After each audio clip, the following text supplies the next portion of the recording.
What's going on, everybody? We have a good show here today on the Kristian Harloff Show, Capes and Cowls edition. The crew is back. That's right. Winston Marshal, Coy Jandreau, and myself. We are back to discuss all things in the realm of comic book movies. And what a week it was. Winston and I did a 5.5-hour stream. Yes, Coy stopped in for a second. He had a cameo in the same way that the little Ant-Man chair did. But Winston and I were holding it down. We did 5.5 hours. And that stream started to bring out a lot of speculation. What the hell is going on with this movie? What the hell's going on? Well, we know that it was a smart marketing move overall because the amount of time people spent watching it, it was beneficial to them. Do we think it was the best plan? Probably not. But then more speculation came. Is it X-Men versus Avengers? Is that actually what they're going to be doing here? So we'll talk about that. A lot of Thunderbolts news inside of that, too. A lot of Thunderbolts reveals inside of that.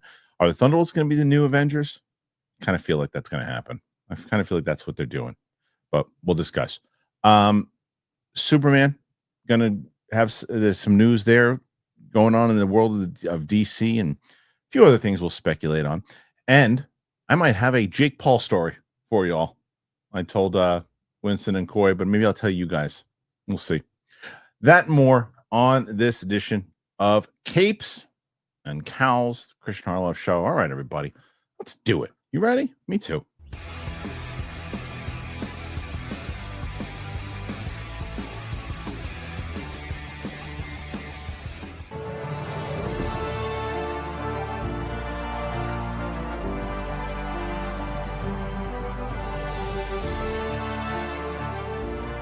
Welcome back, everybody, to the show. I'm excited to have you all here. It's Capes and Cowls, Kristian Harloff Show. And as all wise, you see that? All wise. Winston Marshal. There he is. He's back. Corey's back. Corey is back. Corey's happy to be here. Yeah, I don't even know where that came from. I want to make a shirt that says it was a typo, right? I wanted to say hi, like those tags when you show up to like an event. I wanted to say hi. My name is Corey. I want to get you that shirt. John Doe, like I moved the R, like it's just or like I used to say Jandreau, and like I get Cody half the time because like in the South they say Coy, like they add a syllable, so people think it's Cody. My name's Dev. I saw you briefly, Coy, the other day for that stream, but Winston and I were on for quite a while. Winston took over. So I don't think, even though we're going to try our damnedest today, I don't think anybody is going to be touching what Winston and I did. If we did, I'd be confused. Like, we don't deserve to. We did 480 questions, if that tells you. Yeah, we broke the record. So may that never be broken, because if you do 480 in 2 hours, something like either the best or worst news is very wrong. But I will tell you this: once we hit 50, I'll tell my Jake Paul story. How about that? Okay. And you guys have both heard it. It's a fun story. It's a fun story. It is a fun story, guys. So when we hit 50, I'll do the Jake Paul story. And it lines up with hitting a certain number in order to get the story. It certainly does. It certainly does. Yeah, that's right. See, someone who listens. All right. So we have a lot to discuss here, and I think the majority of the show really is going to be about this topic, and rightfully so. Now we had this big reveal. We talked about it. We'll talk about it a little bit more inside of the story itself. But Marvel fans are now convinced that they have found Avengers versus X-Men. They have found this tease in the Avengers Doomsday cast reveal, following the news that Avengers Doomsday will feature several actors from the X-Men franchise. Many fans are convinced they have discovered a nod to Avengers versus X-Men, one of the reveal photos. Now, this week, Avengers Doomsday cast reveal confirmed that the X-Men will play a key role in the upcoming movie. We suspected this might be a plan for a while, particularly as Kevin Feige got his start working as an associate producer on 2000's X-Men. So far, X-Men franchise stars Patrick Stewart, Ian McKellen, Alan Cumming, Rebecca Romaine, James Marsden, Kelsey Grammer, alongside Deadpool and Wolverine's Channing Tatum.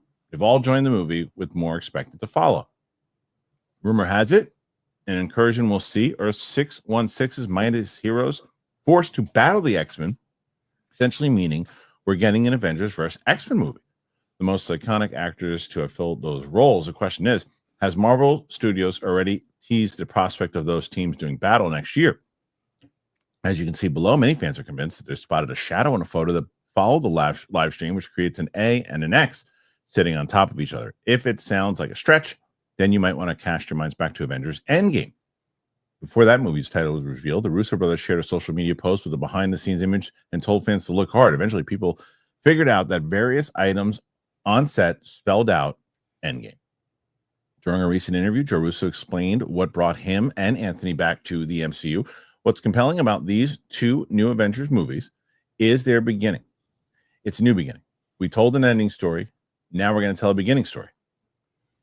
That was quite the revelation, but it lined up with what we've heard about Avengers Secret Wars, softly rebooting the MCU and creating a new sacred timeline, the Avengers, Fantastic Four, and X-Men call home. As for what their Marvel Studios future looks like beyond that, Joe said, who knows where we'll go from there? Maybe it'll be another 5 years. I think we just needed that time and perspective to figure out where it needed to go. And the only thing that brought us back was the right story. Rumors persist that the Russos will direct the eventual X-Men reboot. Avengers Doomsday is set to be released May 2026, yada, yada, yada. Okay. So we can kind of dive into all of this. And where'd you go, Winston? There you go. You're halfway up the screen. Oh. All right. So, Coy, first things first. Do you buy into any of this Avengers versus X-Men stuff?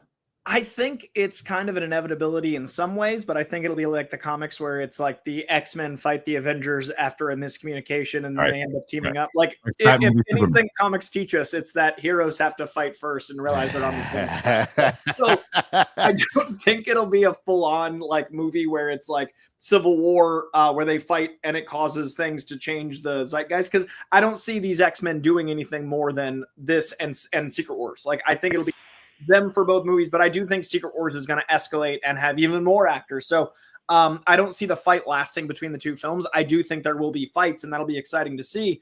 But if you've ever seen that James McAvoy clip, I think the X-Men take out the Avengers pretty well. Especially with us not having a really strong Avengers team that's determined right now, I'm curious how this all goes down. But AVX in its elements could happen. What do you think, Winston?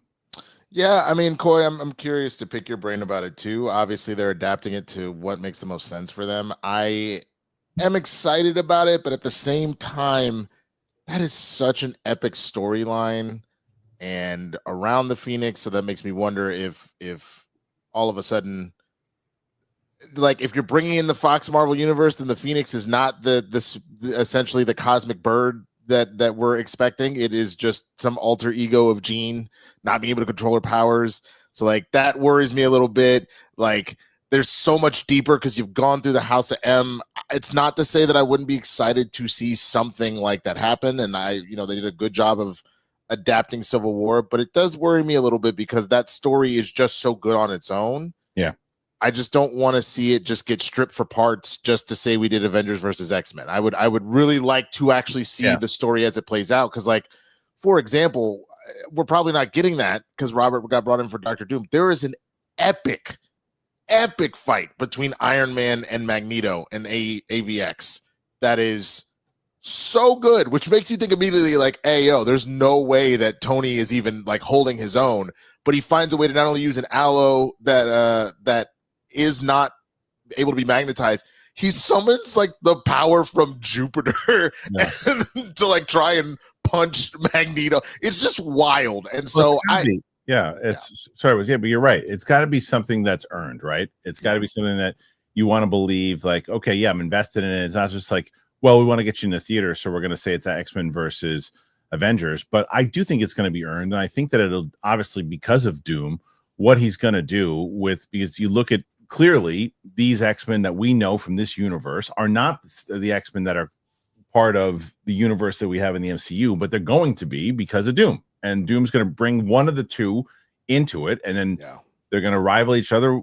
One group will think they've got to do the right thing, the other one not, and then they're going to have this thing. You're exactly right, Coy. It's going to be like whether it's Batman v Superman, whatever these things are. You're against each other first, and then you're together. Kong versus Godzilla, same stuff, and then they'll wind up being together, and then have to battle with everybody else in Secret Invasion. That's exactly Secret Wars. Yeah, that's exactly what I think will happen. And I also think that it is a cool opportunity to see these characters on screen. And I think that the Russos will handle that well because they handle ensembles well. If you think about Infinity War and Endgame, those 3 different storylines they juggle in both films. Like Thanos is largely the lead of Infinity War, but there's multiple different arcs happening throughout. Then Endgame even more so with the time travel and the different arcs happening throughout. So they're good at that. But this movie needs to get an Avengers team together, has to establish Doom as a viable threat, has to get us to the point where Secret Wars can happen. It has to do a lot beyond an AVX. So I can see that being one of the through lines and one of the ways we get the scope,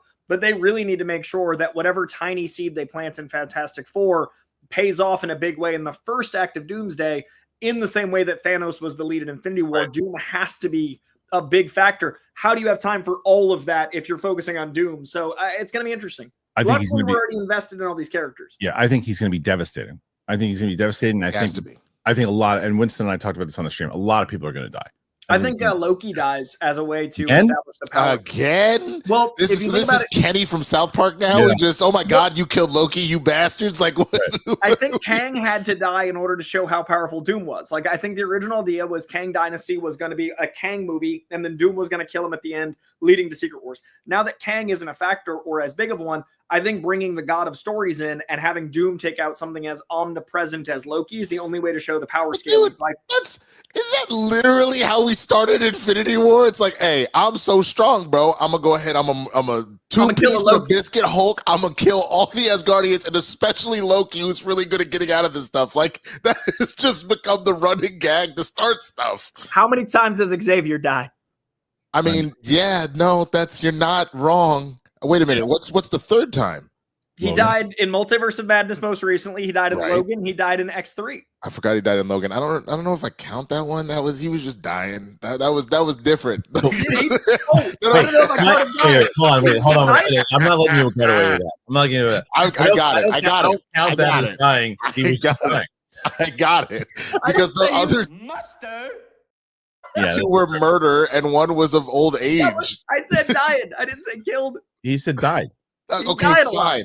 I meant specifically murder. All right, that's what I meant. Also, he didn't die of just old age and dementia. He got ran through while dying of old age and dementia. Right, it was already dead.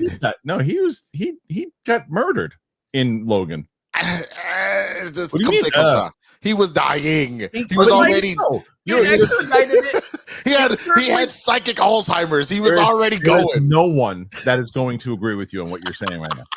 The man was killed by the other Logan. No.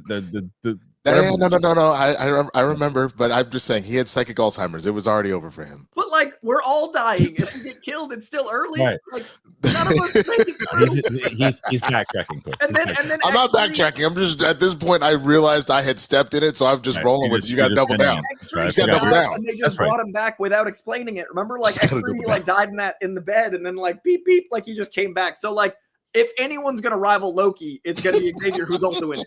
Yeah. Well, either way. And then it does, the other part of the article that I want to dive into is that it talks about the Russos kind of carrying it over. I think that what people have been worried about with this movie is that, okay, we really haven't, in the same way that Infinity War was this culmination of all these movies that led into this epic saga, right? We don't have that right now, right? And everyone's expecting, well, wait a minute, I don't have all these movies that have gotten me locked into this. Well, it's just like any other movie series, really. It's just because we're so accustomed to having the MCU. What you need to do now, if you're the Russos, is give me a little setup in Fantastic Four. But once I get to Doomsday, give me a great movie. That's a part one. Part two is essentially going to be Spider-Man. And then Spider-Man 4, because whatever happens is going to be that lead up. So there's got to be the events of that is going to play into it. That's probably, now it does make sense, Coy, why they wanted to do the grand scale multiverse version of this instead of grounded, because if you did a grounded Spider-Man, as much as we want that, if you do a grounded Spider-Man right after all the huge things that happen, it doesn't work. It doesn't work. Also, Daniel Destin Cretton was given the Avengers 4 movie and then got moved to Spider-Man 4. So I think they're planning a big thing for him in particular, which people aren't talking about. It's part two of this thing. And then part three is Secret Wars, which then leads us into getting into the Russo, taking the Russos, and it's like a soft reboot, and okay, they said it here. You'll still get Avengers that pop into these things here and there, right? But you're going to really focus on Fantastic Four and the X-Men, as we have all thought that they should be doing Yeah. This is the direction they need to go. Simplify, but still have enough that you know what you're doing. I'm excited for the future of Marvel. And I also think that, Secret Wars can bring in the First Class team that I love and all those characters. It can bring in the Sony characters. It can bring in Ghost Rider. I think there is a scaling that's going to happen and then a clean-ish slate. But I think we're finally course correcting to a way that, like, clearly superhero fatigue isn't real. 27 million people watch Chairs. That shit is crazy, bro. So let's talk about that real quick, because this is what I'm confused about. Someone wrote this and said this was Kristian, you were wrong. 275 million. How you feel? I don't really know what that means, because Winston, when we were on, because this is the thing, 275 million views, 50 hours trending topics, 27 chairs. It felt like 27 years. 27 chairs, 5 hours, one massive thing. We never said it wasn't going to do well.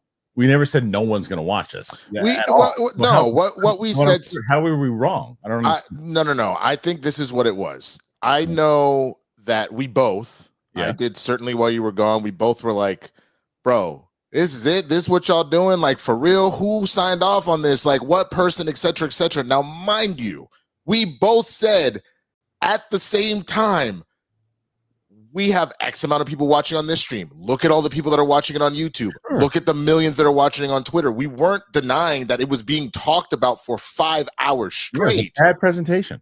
It just, like, two things can be true at the same time, bro. You can sit here and go, wow, that was actually the highest rated Oscars we've ever seen. It also was a shitty show. Like, like, you know what I'm saying? Like, they both.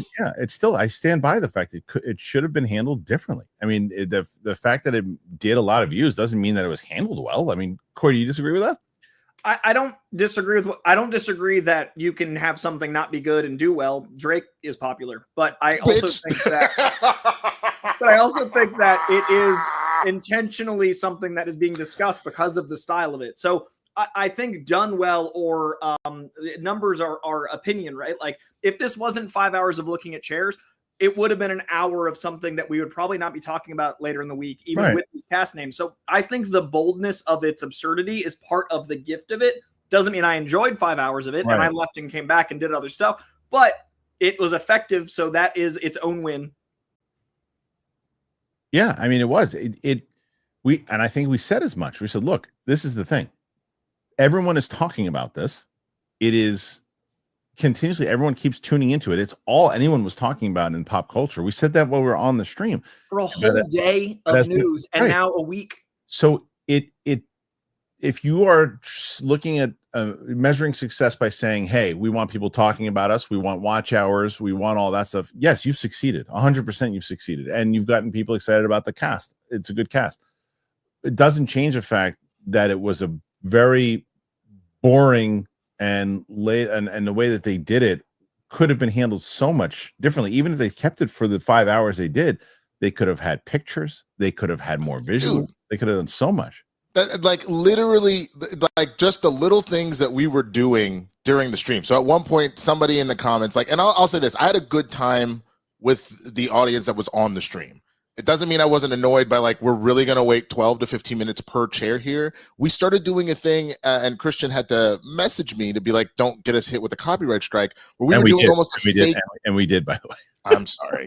It's all right. I got rid of it. Okay. But we started doing like a fake NFL draft. So like after they're like, oh, and up next, Tom Brady is getting drafted. And then be like, Tom Brady, he went to University of Michigan. These were the different, like, if you had even just a little something where like you put down, say Paul Rudd's chair, and then like something pops up with like a draft stats of like Ant-Man, these movies, beat these villains, like just a little something production value to keep somebody like, oh, that's cool. And you get to see the stuff he's done. That would have just been a little minor thing that wouldn't have cost you all that much money to keep people engaged. That's the point someone just made. This cost them nothing to do. And they made so much money. And they made a lot of money doing it. So I know. Was it a smart business thing? Yeah, it was. It just was dull, and we all watched it. And people were saying, why are you watching it? Why are you complaining about it? Dude?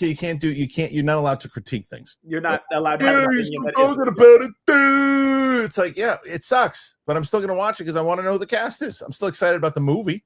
Doesn't mean that. What do you want me to do? You can't win. You can't win because if I'm going, chair, they go, chill. You say, what the fuck are they doing with the chairs? Oh, shut up! You're still watching it. Dude. It's like you can't win. either way. So it's like, yes, we can critique it and say, as a presentation, it was terrible.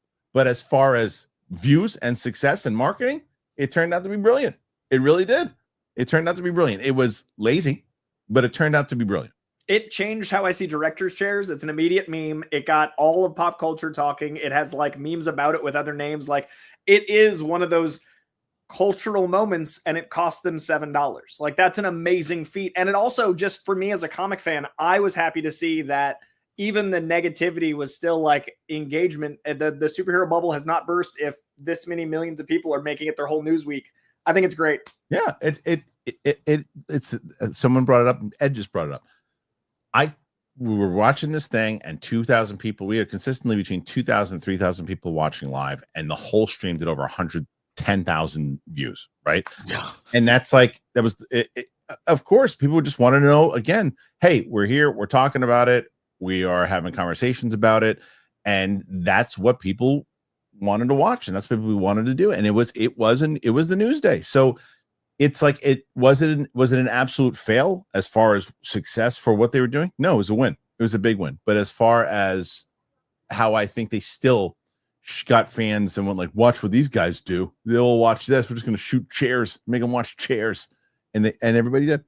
We all went to the DMV together. Yes. It almost what it feels like, to be honest with you, because now in my opinion, it feels like they've gamed us twice. Yeah. First, you had the leaks that came out a couple weeks ago, and being like, and everybody's like, wait, this is what they're doing? Oh, dude, that's gonna be kind of fire. Like, I would F with that. And you got people like all of a sudden not being like, oh, they're scrambling. They went and got Robert. They're scrambling. They got the Russos. And then you did this, which same thing, the Russos were able to kind of go, if it was them behind it or whoever, is have the whole situation of, oh, we went really simple. We went really simple, and look what we're able to do. And I think that if anything, it was not so much look at all the money we just made you as it was to tell everybody, the board, whoever at Disney, we got this. And now all of a sudden they're like, well, they got the hype. Look at everyone's talking about it. Everybody's talking about that movie. Everybody's talking about that movie right now. And now they have to deliver with trailers, and now they have to deliver with, some more things as the lead up, but they have people's interest with the film itself. So that was an overall win. Now whatever they're going to wind up doing with the actual story, whether it's X-Men versus Avengers, we will find out. Coy, I got good news and bad news. I'm going to give you the bad news first. You ready? Ready. So you know how much we love trade. Yes. I really wish you were in the room. This is out of control. And the reason why people haven't opened it yet, I have like 4 bags. And this is what I've been using to tell people. I was just bragging. He's like, I got so much I can't. I really, and it's the best every morning. So, and I'll continue to use them forever. Now, that the good news is that I have a nice bag of trade here. And the other news is that this week people have been buying. The bad news is that they have pulled the sponsorships because no one was buying them. so this now it's working. Too late.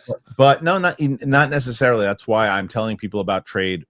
For this is I might wind up trying to do it another week. I gave them a free spot this week, but that's how bad I want them back, and I want people to get them. So I'm going to tell people about trade. The link's in the description.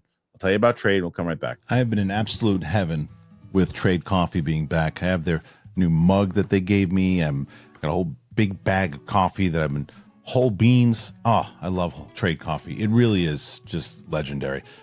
So if you don't have it, you should, because for me, I have a familiar routine. Coffee for me is the first thing in the morning.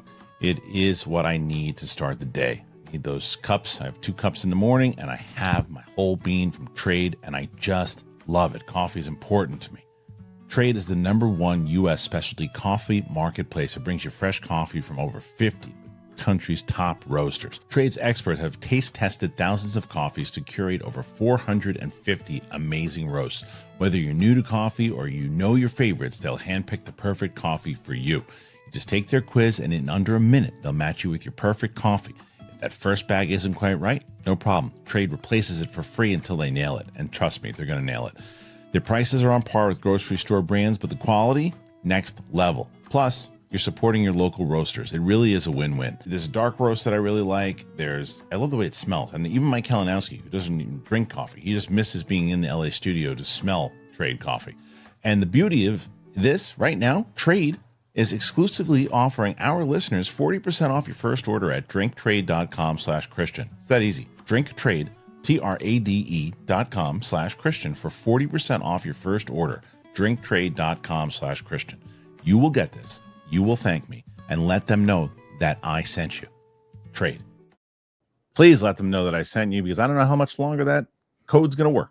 So make sure you use that code now while you still can. Trade Coffee, we're glad that we have them while we do. So there's some other things too that people were. Daredevil, we haven't really talked about Daredevil at all. We haven't. Again, I'm shocked. I am so shocked that people aren't like. I saw somebody say how boring the show was. I think that person's crazy. I think the person's crazy. I respect the opinion, but I think they're crazy. I absolutely love this show. My buddy texted me after I posted like an excited review, and he's like, dude, I totally agree. It's been so weird seeing all the hate. And like, again, valid opinions. It's one of those things that I like it enough that if you don't like it, I probably just fundamentally disagree about stuff with you. So it just changes my, like, I wouldn't take that person's take as seriously because it's like so my ish. I'm enjoying it. I just think that I was so blown away by Severance and The Pit, and because I think I just finished watching season 3 of the OG Daredevil show, like into it. I am not on that same tier of like, holy crap, but I'm definitely like I'm enjoying myself. You know what I'm saying? So like that's it. I think Severance really broke my brain as far as where I'm at with TV this year. Yeah. But I'm still really enjoying it. I'll be honest with you. I think my 2 favorite episodes were 3 and 5 so far. Yeah, so someone said they didn't even like 5. I liked 5. I thought it felt like a one-shot. It felt like a one-shot comic, and a palate cleanser, and it was. You know someone said it was like Inside Man, but really great. You're describing greatness. Yeah, dude. I liked it a lot, and I like 6. I thought 6 was great. I thought 6 finally, essentially showed what this show is. Yeah, it told you exactly the essence of what the show is. So I'm not on board with the people who don't dig it. I'm standing by it. Although it seems like we're in the minority again on this one for sure. I am just happy it's back. Like, it's one of those things where I never thought we'd get it. I was big on the Save Daredevil campaign, and like I started hosting at large with season 1, so I felt like this has been the trajectory, and it was gone for 7 years. So I don't know. This to me, I don't expect it to be Netflix. I expect it to be Daredevil. I'm getting Daredevil. It feels like a volume 4 with a new creative team. Like, when I'm reading a comic for 4 years, it's going to change teams often. And I'm happy that the new one's not a letdown. But I understand people that love the Netflix show not having that kind of expectation or not being in the comic mind about it. And personally, like, I don't compare it to, you know, your Apple Plus stuff, which is my favorite. Like, my favorite streamer right now is Apple. The studio is exceptional. Great. But I wouldn't expect something that's beholden to IP to be able to take the risks the studio does, because every time I watch the studio, I'm like, how did they get away with this? So it's kind of a tricky thing where I accept it's kind of tethered to something while giving it a little bit more leeway, but I don't want to give it so much leeway that I'm just blindly loving it. So I do have some critiques, but I like it a lot. Totally. And I think someone said I do think that the tie-in to the MCU in episode 5 was kind of shoehorned in there. I agree with that. I think I'm like, when they were doing it, I was like, they're letting you know, oh, this is this part of it. And you're like, oh, okay. It didn't bother me as much as it bothered this person, but it still was like, it felt a little forced. I get that, but I guess the thing that we needed to do anyway, we got back to the show. We had yet to find a way to bridge the gap. And I'm not even going to say towards She-Hulk because people will riot, but more towards like No Way Home. So the Daredevil Matt Murdock that we saw that's catching bricks through a window. Well, he says it twice because he does a callback to that. Exactly. And I think that was the point. I think it was the point to be like, how do we have what is a much darker, this man is trying to suppress his rage and his violence. How do we tie that to what is going to be kind of co-fighting with Spider-Man and others? Yeah. You know, you kind of needed to be able to do that. And I think that is why we sort of got a lot of this, you know? Yeah. But either way, bummed that people aren't digging it as much as I am, but either way, you know, we mentioned a lot. I had mentioned in the opening, guys, that with all of the chairs and everything too, obviously we're getting the X-Men. one of the other things that we saw pretty much all the Thunderbolts, the majority of the Thunderbolts. Which is such a bummer, man. I know they gotta like announce and have the hype be big, but like I wanted Thunderbolts to have some stakes. Yeah, we know Sebastian Stan lives, obviously, which we thought he was not going to. Other things too. I had set up top. I feel like, because remember that because look, even this, look at the little asterisk at the end. They're the new Avengers, right? I think it's going to be called Dark Avengers. I think so. There'll be Dark Avengers by the time it's over. I think that's what they're going to title. This is who. So are they fighting the X-Men? Is that what this is? Are they the Avengers fighting the X-Men? I don't know, but I think they're going to be the Avengers. That's what I think that little asterisk. It's still there. Well, the final runtime has also been revealed along with the early box office forecast and new promo art. We now have an official runtime for the Thunderbolts, along with early box office forecast and some new Cinemark popcorn bucket promo art featuring the team. Following a recent report that the Marvel Studios Thunderbolts will likely clock in around 120 minutes, good runtime, we now have confirmation that the next MCU movie has a fairly standard runtime of 2 hours, 6 minutes. Love that. We also have a box office forecast from boxofficetheory.com. Keeping in mind, we are still over a month from release, so we'll get a far more accurate prediction once the movie's tracking. For now, the site is estimating that Thunderbolts will take in between 67 to 82 domestically over the course of its opening weekend. This wouldn't be a bad result for a movie with a relatively modest budget, 180 minus additional costs. That's crazy. That's a modest budget now, especially when you take into account that the Thunderbolts is a fairly obscure property without any major A-list stars. Florence Pugh and Sebastian Stan, by far the biggest names. Main cast of the movie, minus Olga Kurylenko, obviously, were confirmed to return for Doomsday during Marvel's recent 5-hour chat party. It's another thing. Okay. So she gonna die. I'm still putting money on that, bro. You trailers, the chairs. You're not even pretending that she's not gonna die, and that's that part frustrates me a little bit. I'm gonna be honest with you, not because I'm like justice for Taskmaster, but just like you are removing some of the stakes of your own stuff in the way you're doing things. That just stop telegraphing what's going to potentially happen one way. Now, there's always a possibility that maybe, look, she's not a big enough star, so we're just not going to tell you she's one of the chairs, because a lot of people think that even Robert doing this is implying that there are more people to come in the movie. I think we're getting a second video, and it'd be funny if they like opened it with her. Like, I'd be at this point, I expect like your Monica Rambeaus and your Angela Bassett's, and like there were a lot more men in this batch than women, and I think there's a lot of women that are going to be announced and more men. But like, it'd be funny if they opened with her to be like, no, it's we were trolling. Yeah. But at the end of the day, this is the biggest like serialized announcement I felt in a while. Like, I talk a lot about movies needing to be contained, like Marvel Phase 1 that built to something, and more and more it feels like episode 32 of Marvel, not a movie. And to me, this announcement felt a lot like this is announcing episode 37 and kind of giving away the end of episode 36, and that's a bit of a bummer, but I get why. I understand. I'm just acknowledging, again, there's no way to win. I'm acknowledging my particular qualm with it. Yeah, I think that I'm with you on that qualm, to be honest. Like, I just, the second when I don't know if Winston was on with me when it happened. No, he wasn't. But Sebastian Stan popped with that chair came up, and I was like, well, he lives. It was the first thing. There were other things they revealed too, and then I saw someone write, and they said that because Letitia Wright was announced, and they said, "Oh, it looks like they're using her for Black Panther again." Doesn't necessarily mean that they're still not doing the variant of T'Challa. It doesn't mean that. It just means that when we left off, she was still Black Panther. So I still think we're going to get the T'Challa variant. Also would be very stupid that the way you decide to announce your new T'Challa is to put a director's if you want to talk about an actual F up, that would have been a massive F up to announce T'Challa via a director's chair. Like forgetting Angela Bassett died. I'm sorry, audience. Well, I was wondering when you said it. I was like, "Did you just pull a me from 20 minutes ago?" Yeah. I didn't double down though. I just accepted my fate. You stepped back and went, oops. But I think that that was some of the things that people were saying was like, I wish, and we might have even said that too. We wish that they would have actually waited to show us Patrick Stewart and Alan Cumming. But the thing is, that means they are a crucial part of the story. That when you see the trailer, you can't hide them from it. Like, it's like, well, why didn't you just reveal it in the movie? Because they probably are an integral part of the story.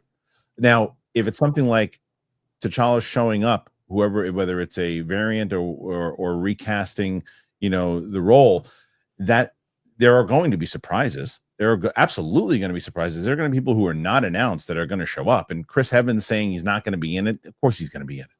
Of course. I think there's no world where Elizabeth Olsen doesn't show up either. Like, right. I think that was the point, is like, we're not going to give you the whole farm, but we are going to give you something enough to go, holy and then that's it. And so then Chris Evans, Jeremy Renner, Scarlett Johansson, Elizabeth Olsen, Paul Bettany. Now, all of a sudden, when they show up, whether it be in Doomsday or in Spider-Man or in Secret Wars, now all of a sudden you're like, oh, Bet, you did give us something to tease us, and now we have something else. Right. What do you guys think about the box office prediction as far as? And it is funny that that's a modest budget now, 180. But it's like the fact that they're trying to get between 60 to 80. Coy, you think they're gonna get more hype behind? Do you think it'll do better? It'll overperform that number. I think it'll be right at or clear 100. I'm gonna say 90 to 105.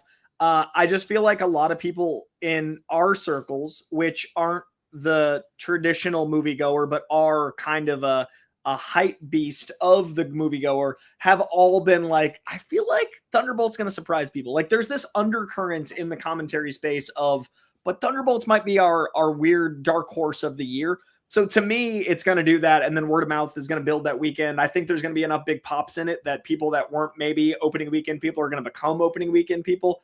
I honestly think it's going to be the big.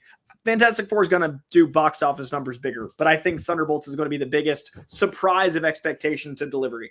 I think it's going to be the best quality movie out of Marvel this year. I think it's going to be the best. I think that it'll probably make, opening weekend between 80 and 85 is where I think it's going to go. I think about that. But if it is as good as we hope it will be, then it'll probably have a good second weekend, which is what it'll need to do. So, yeah. Anyway, all right. What do you guys think about all this? Put your thoughts in there. I want to know. We are right now about 20 away before I tell my my Jake Paul story. We're at 30 right now. So that's good.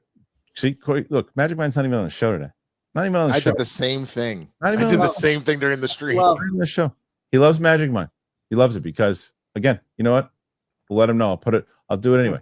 Clip it out for him. Let him know. This is just me. Just Magic me having a moment. This is what I call 11:40 a.m. Yeah, it's the best. So just to show you that it's not a matter of like, oh, this is a Magic Mind episode. He's drinking it every day.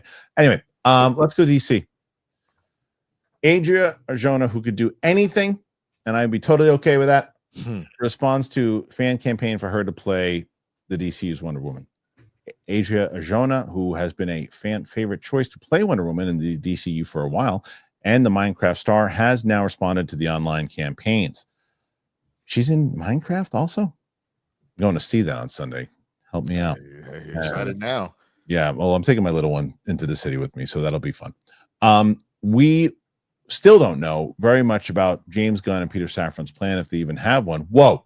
Oh, okay, for Wonder Woman in the DCU, but it's highly unlikely that Gal Gadot will be reprising the role after making several appearances as the Amazon hero in the Snyderverse before it was announced that the DCEU was being rebooted.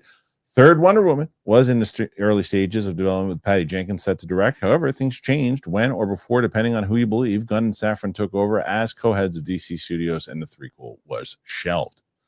According to this ad that keeps spinning around here, get out of here. I'm tired of you. I would like you to leave. Thank you so much. That didn't work.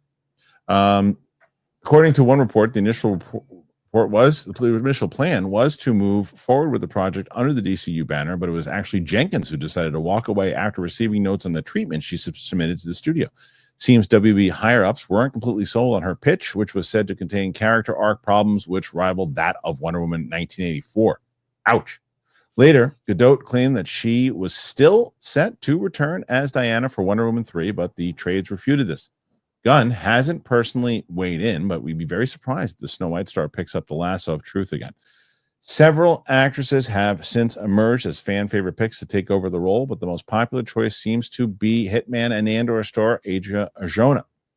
While signing autographs at the Mexico City premiere of Minecraft movie earlier this week, Arjona was asked about the rumor that she might be in line to play Wonder Woman. The actress shrugged before gesturing to her phone and asking fans to write about it. Help me. We have no idea if Arjona is actually in consideration for the role, but speculation that she may have at least taken a meeting about it mounted when it came to light she was dating Jason Momoa, who will make his DCU debut as Lobo in Supergirl Woman of Tomorrow. We're not sure why these things would necessarily be related, but such is the internet. It's definitely related, and we'll talk about that in just a second. There are no current plans, as far as we know, for any incarnation of Wonder Woman in the first chapter of the DCU slate, Gods and Monsters, but a Max TV series titled Paradise Lost in development. Whether it ever sees the light of day is another matter. We'll focus on a Game of Thrones type story. Okay, so first things first, would she be a good Wonder Woman? I think she'd be fantastic. I think she would be fantastic. Do either one of you disagree? The only thing that it would ever come to mind for me is potentially the height situation. But I mean, how many times have we put Tom Cruise in things and we just make him look taller than he is? So on top of the fact that on the reverse, you know, Wolverine should be significantly shorter, and you put Hugh Jackman with his, you know, hulking, what is he, 6'3", as Logan for over 20 years. So we'll get over that. You know, because I've already made. You can make 5'7" look taller. You can. I've already started to try and make my peace with the whole Storm situation, because I also think she needs to be like a goddess Amazon of a woman, and it sounds like we're probably not getting that. All that being said, if you're just talking about her straight acting and action ability, I mean, she crushes, and she's gorgeous, which is also something that Diana is supposed to be. So I'm here for all of it. Coy? Between Hitman and every bit of interview work she's done for Andor and just her overall presence, all about it. I you know, it wasn't the movie that I'd want to have associated, but I interviewed her a bunch of times for Morbius, and she is sweetheart, right? Absolute delight. Like, she is such a compassionate, kind, like, you know, when people are aggressively attractive, you just assume they're not going to be nice because they're so pretty. You're like, they can't have it all. She's got it all. She's the best. She's funny. She's kind. I enjoyed her presence. And then, like, she's distractingly beautiful, which to me is Wonder Woman. Like, Wonder Woman looks like, you know, I don't know if that's safe to talk to her. She's got a sword, and then she's like the kindest. She's that's Adria Arjona. She definitely has that softness for sure. You know what I really want to see, and I really hope it happens, is that Adria Arjona is Wonder Woman, and then Brandon Sklenar is Batman. Brandon Sklenar is Batman. I like Alan Richardson. He's great. Not Batman.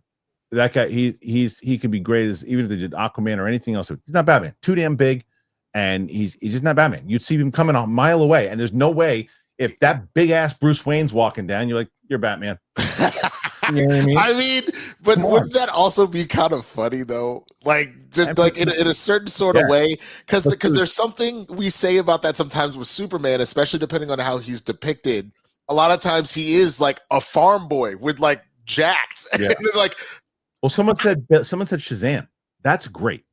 That actually would be a really good, because he's very funny. He's actually hysterical. That would be really good. You can see them, you know, when him Billy turning into it, and him actually acting like, not like a 4-year-old when he's supposed to be playing an 18-year-old. He actually play like an 18-year-old.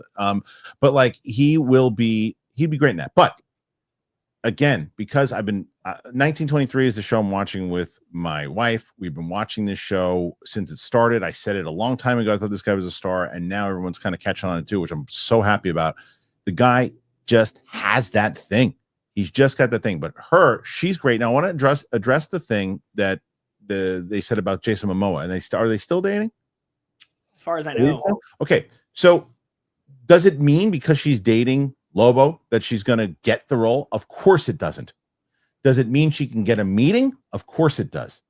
Of course it does.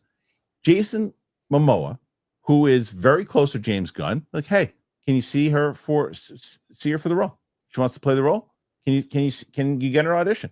That's how it works. It's connections. 100%. If he doesn't do it, your shit boyfriend. Like, unless she's like, no, I want to do it on my own. I'll have my agent do it. Well, then whatever. But why wouldn't you do me a favor? Make a call. Get me in the room and let me do it. Let me speak for myself and show him what I can do. But I want the role. Can you get me a meeting? Call James. She should do it. And Jason Momoa probably, all right, yeah, I'll make the call for you. Get in there and kill it. And what I love is that it's a situation where, you know, they were both already established in their careers, and it's not like the resume isn't there. So no matter what happens, like whether she ever gets an audition or not, I don't know. This is one of those moments where, like, I'm speaking as Coy, the DC Comics fan, but no matter what happens, it's really a testament to her work in Andor and all those things. And then if she gets in the door, hell yeah. But like, I think it's a great opportunity, and I love this take. Yeah. All right. So let's go. We'll do some more DC stuff because we got some other things. Speaking of, well, I don't want to do this one because I guess there's a Superman is rumored to have some unique plans for Jimmy Olsen in the DCU movie. I don't really want to mess with that because I don't really want to know anything about it. What we can talk about, we haven't really discussed here, is that we're going to have, they're going to show like 5 minutes of this movie in Thailand. They're going to show the trailer. The trailer's coming up. Like, isn't CinemaCon like CinemaCon's next week? I'm going literally leaving Monday. Are you shit? You know what is that? Are you covering for Real Rejects? Rejects and me.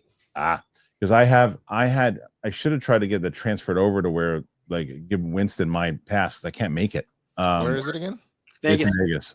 Yeah, but that's the thing though, is that it's not that I could. I chose not to go because of I had to balance out which was going to be more. If I was going to lose more business here if I left, or was going to gain more when I went there.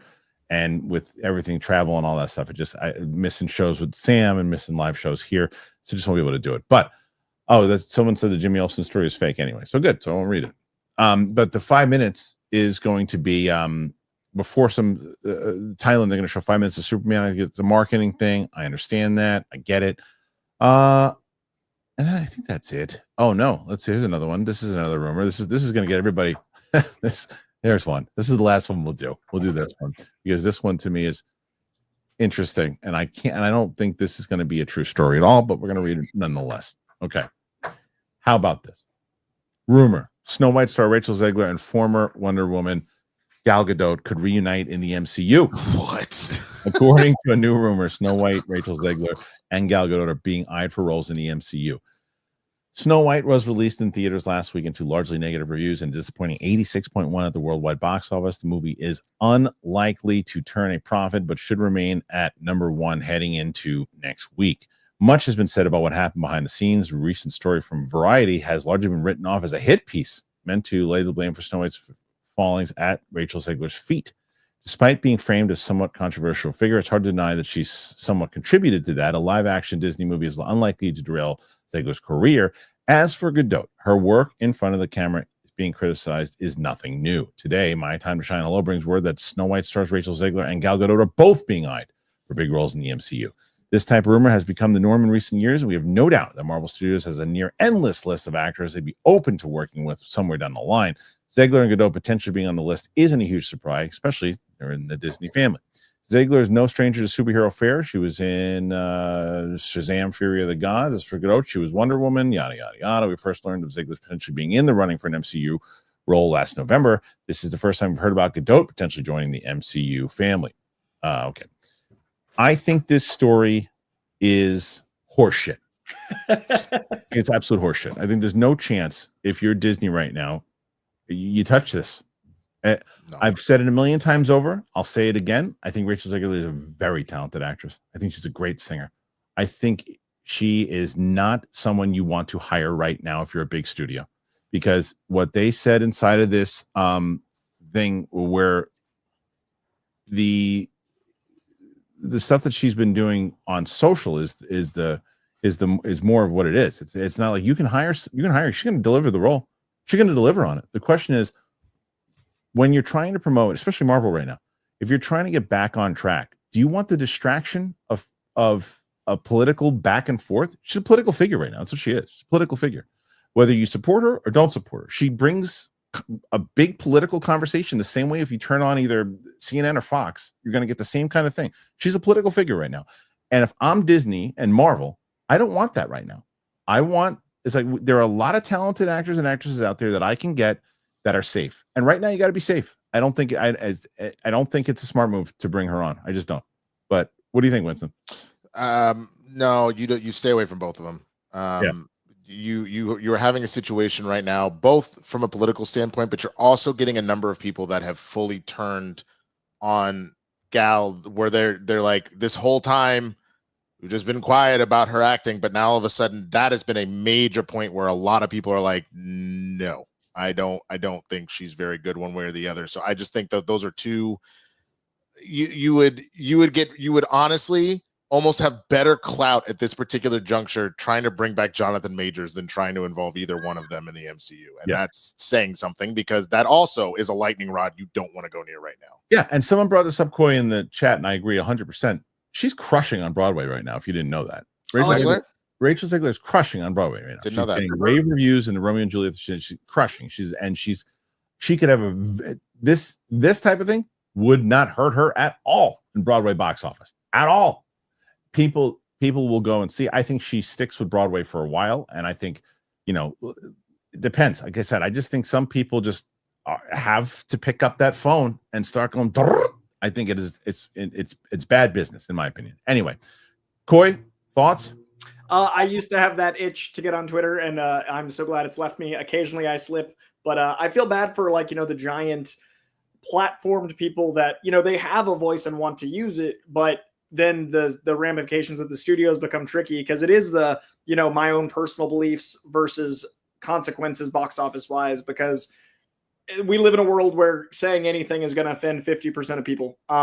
So I do not envy people that have strong beliefs that are in the public eye. And I think that has consequences. Like, actions have consequences, and it's exhausting to be in 2025 and be attacked by the internet and to be attached to the internet. So I hope she enjoys Broadway and she can find joy in not tweeting. Doubtful, but we'll see. Anyway, so we got some stuff to talk about. We got some questions that you guys have posted, so we're going to get to those in just a bit. Before we do, I have to tell you, I've been telling you all week about both DraftKings and Stitch Fix. If you haven't heard about them, you're going to hear about them again. They are wonderful. I love them, and I hope you do too. Here you go. The great rewards hunt is on, so join the adventure with DraftKings Casino. For fun seekers, follow the trail to huge jackpots, weekly bonuses, and exclusive games. But the excitement is only getting started, because new players can get 500 casino spins on a featured game. Just sign up with that code Harloff and wager a minimum of $5 to receive 500 casino spins on a featured game. Only on the most rewarding places to play, DraftKings Casino. The crowd is yours. Gambling problem? Call 1-800-GAMBLER. In Connecticut, help is available for problem gambling. Call 888-789-7777 or visit ccpg.org. Please play responsibly. 21 plus, physically present in Michigan, New Jersey, Pennsylvania, West Virginia only. Void in Connecticut and Ontario. Eligibility restrictions apply. New customers only. Non-withdrawable casino spins valid for featured game only and expire in 168 hours. See terms at casino.draftkings.com/promos. Ends April 27th, 2025 at 11:59 p.m. Eastern Standard Time. Let's talk about Stitch Fix. Now, I told you guys about them last week. I'm going to tell you about them again. Why? Because shopping, it's not the easiest. I found a much better way, because Stitch Fix online personal styling has made it so much easier for me. I cannot stand shopping. I hate it. Even when I'm figuring out my sizes, stores, they just don't seem to have everything that I want in stock. And the crowds, you know me with people. I get annoyed fast. So who has the time to shop anyway? Stitch Fix, you get a stylist who understands your style. They understand your size. They understand your budget. That's the most important thing. They do all the shopping for you. Shopping and figuring out style, it can be overwhelming. So when it comes to getting dressed, it's hard for me to even figure out where to get started. And that's why I love having Stitch Fix, the stylist. It really knows what works. So I can get pieces to make me look great, and it's a confidence boost. I love it. My wife was like, look at you putting outfits together. And I didn't say anything except, yeah, I did it on my own. She knows, though. She knows everything. Anyway, no stores, no crowds, no stress, just personalized looks that you will love. Stitch Fix makes it all very easy. You can make style easy. You can get started today. You got to go to stitchfix.com/KHS. Pretty easy. stitchfix.com/KHS. Thanks, Stitch Fix. Thank you, Stitch Fix, indeed. And thank you to DraftKings. Make sure you want to help out the show. That's how you do it. Go in the link in the description. All right, gentlemen, two things. One, currently we're at 39, which is good. Winston's still out of frame is part 2. Part 3 is still out of frame. Part 4 is that we're at 40 questions so far. So we're 10 away from the story. But before we get to any of those questions, you both got a lot going on in the channel. Coy, what do you got going on in the channel? So I am going to be going for Cinemacon next week. I'm going to try to cover each and every panel after the panel. So we're getting exclusive trailers, exclusive footage from movies, lots of big announcements. I will be there all week doing individual panel reviews. So keep an eye out for that. Also doing all my Daredevil coverage over my page. Also reviewing the major movie coming out every weekend. Also covering lots of TV. So if you like a barrage of content plus comic books, reading 50 to 70 a week and reviewing my top 9, check out my page. We're at like 45, 46K. I want to get it to 50. When I hit 50, doing a 50 comic giveaway. I'm mailing one of my folks 50 comics of my own collection. So please follow me so I can get that 50 mark. Winston A. Marshall. The big thing is the big thing, and that is that I'm doing a marathon stream this Sunday, the 30th. I'll be going from 10 a.m. Pacific time to 10 p.m., 12 hours, man. We've been doing everything from playing Split Fiction, the hit game, Marvel Rivals, doing some Assassin's Creed. I'm going to be doing watch-alongs. I'm going to have special guests. It's going to be a good time, and I'm setting up the tier structures of this is essentially a fundraiser I'm doing for the repair of my car and everything like that. So I've got different things that we'll do as we hit certain goals. It's going to be a good time. Pop in like it's the Marvel chairs, pop out, do what it is. Love to see you over there. Yeah, so go and check it out, guys, and support the Capes and Cowls crew. All right, let's start with the first question here. We have 41. We're 9 away from the story. Zeke Numalongo. Is Sam Wilson considering peak human in the MCU like Hawkeye and Black Widow? I think he's earned that. To my knowledge, yeah. Yeah, I think he's earned that for sure. He doesn't have super soldier serum and he keeps up, so that's something. And he's still yeah. He's throwing that shield as if he does. Right. So I think that by itself is enough to. You got to give this guy the freaking serum, though. I'll tell you that. He follows it up. I think Chris Evans will play old Steve Rogers and other variants in Doomsday. I miss actual Cap. Yeah, I hope we get him at least some version of Cap. I'm not going to call him actual Cap. I'll call him Steve Cap. I'll call him OG Cap. But come on now, that's don't do that. Yeah, I think he means first OG Cap. No, I get that. But the same way that Miles Morales is also Spider-Man, that's a whole conversation in the Spider-Verse. It's the same thing. I understand. Robert Coy, I was wondering if, like Roxy, you would give a few weekly comic recommendations of your top of the week. I'm a huge comic reader, but I'm always interested in things that I should be reading. Well, we did that for a little bit when we had the Boom Studios comic. Coy would usually put together not only the Boom Studio stuff, but he gave a couple of recommendations. We just haven't been doing it since we don't have Boom anymore. I also do it every week on my channel. So I read all the Marvel, DC, Image, Dynamite, Boom. I read them all, and then I give you my favorite 9 every single week on a show I call This Week in Comics. So plug for my page. I got you. Perfect. Yeah, perfect. Zeke says, I reckon if they maintain the momentum, Born Again could be a worthy successor to the Netflix series, in my opinion. Loving it so far. Well, good. I'm glad you are, because I am too. And I think the two of us, the other two, enjoy it. So I hope that you guys dig it, and I hope that it does deliver. He follows it up. Please have Campy on. I just had Campy on. He was on the, he called it. He was one of the people called in for the live stream.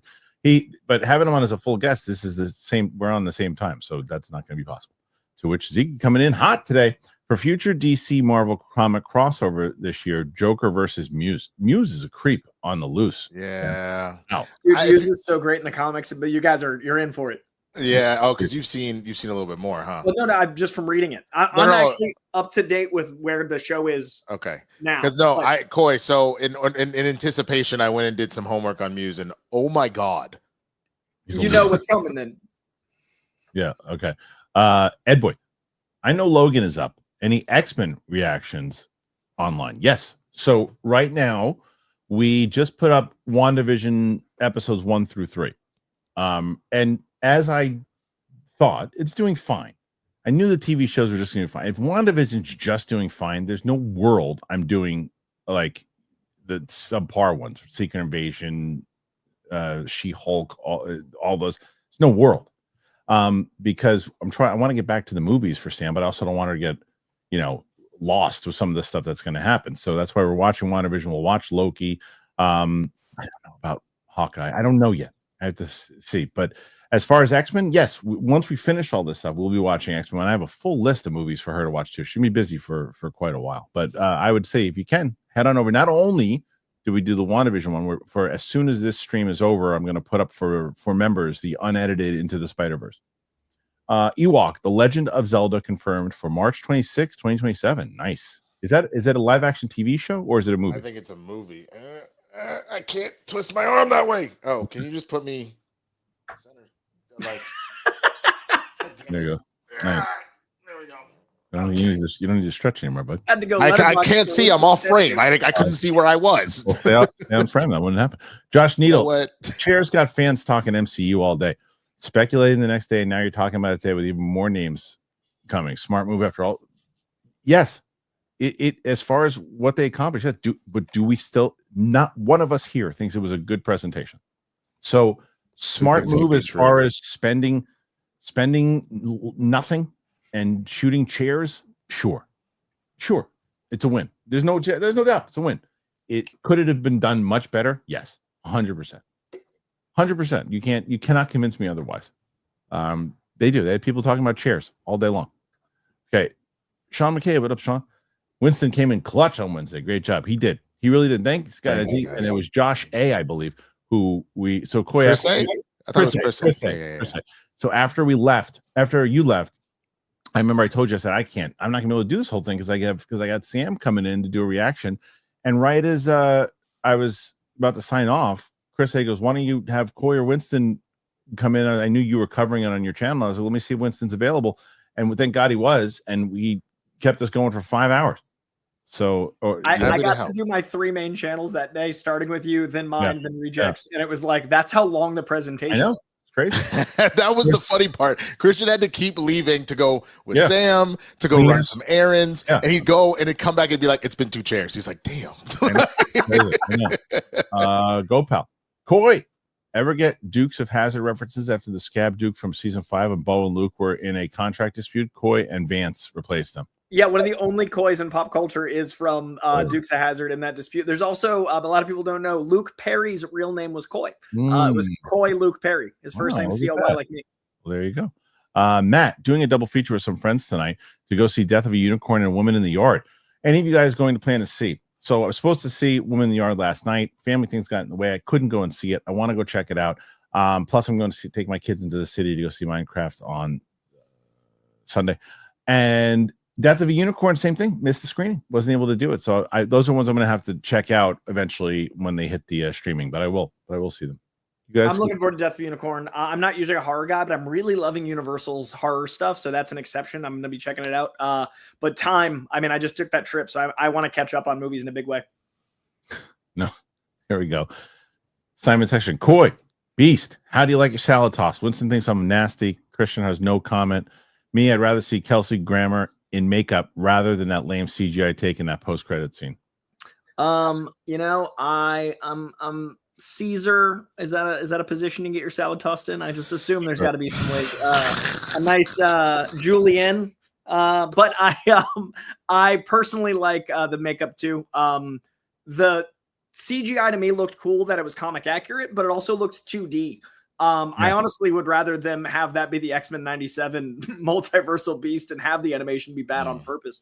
It doesn't look like a person there. It looks like a 2D thing in the frame. So it's Monica, right? Is Monica, is she going to be part of them as well because she's in that universe?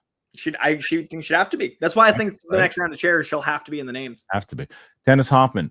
OG X-Men die in opening incursion, but Marsden and Tatum live on, so I hope. Marsden is on a run. He's going to pop now that people know Cyclops is the GOAT. I'm glad to see Marsden back. I'm happy for him. Me too.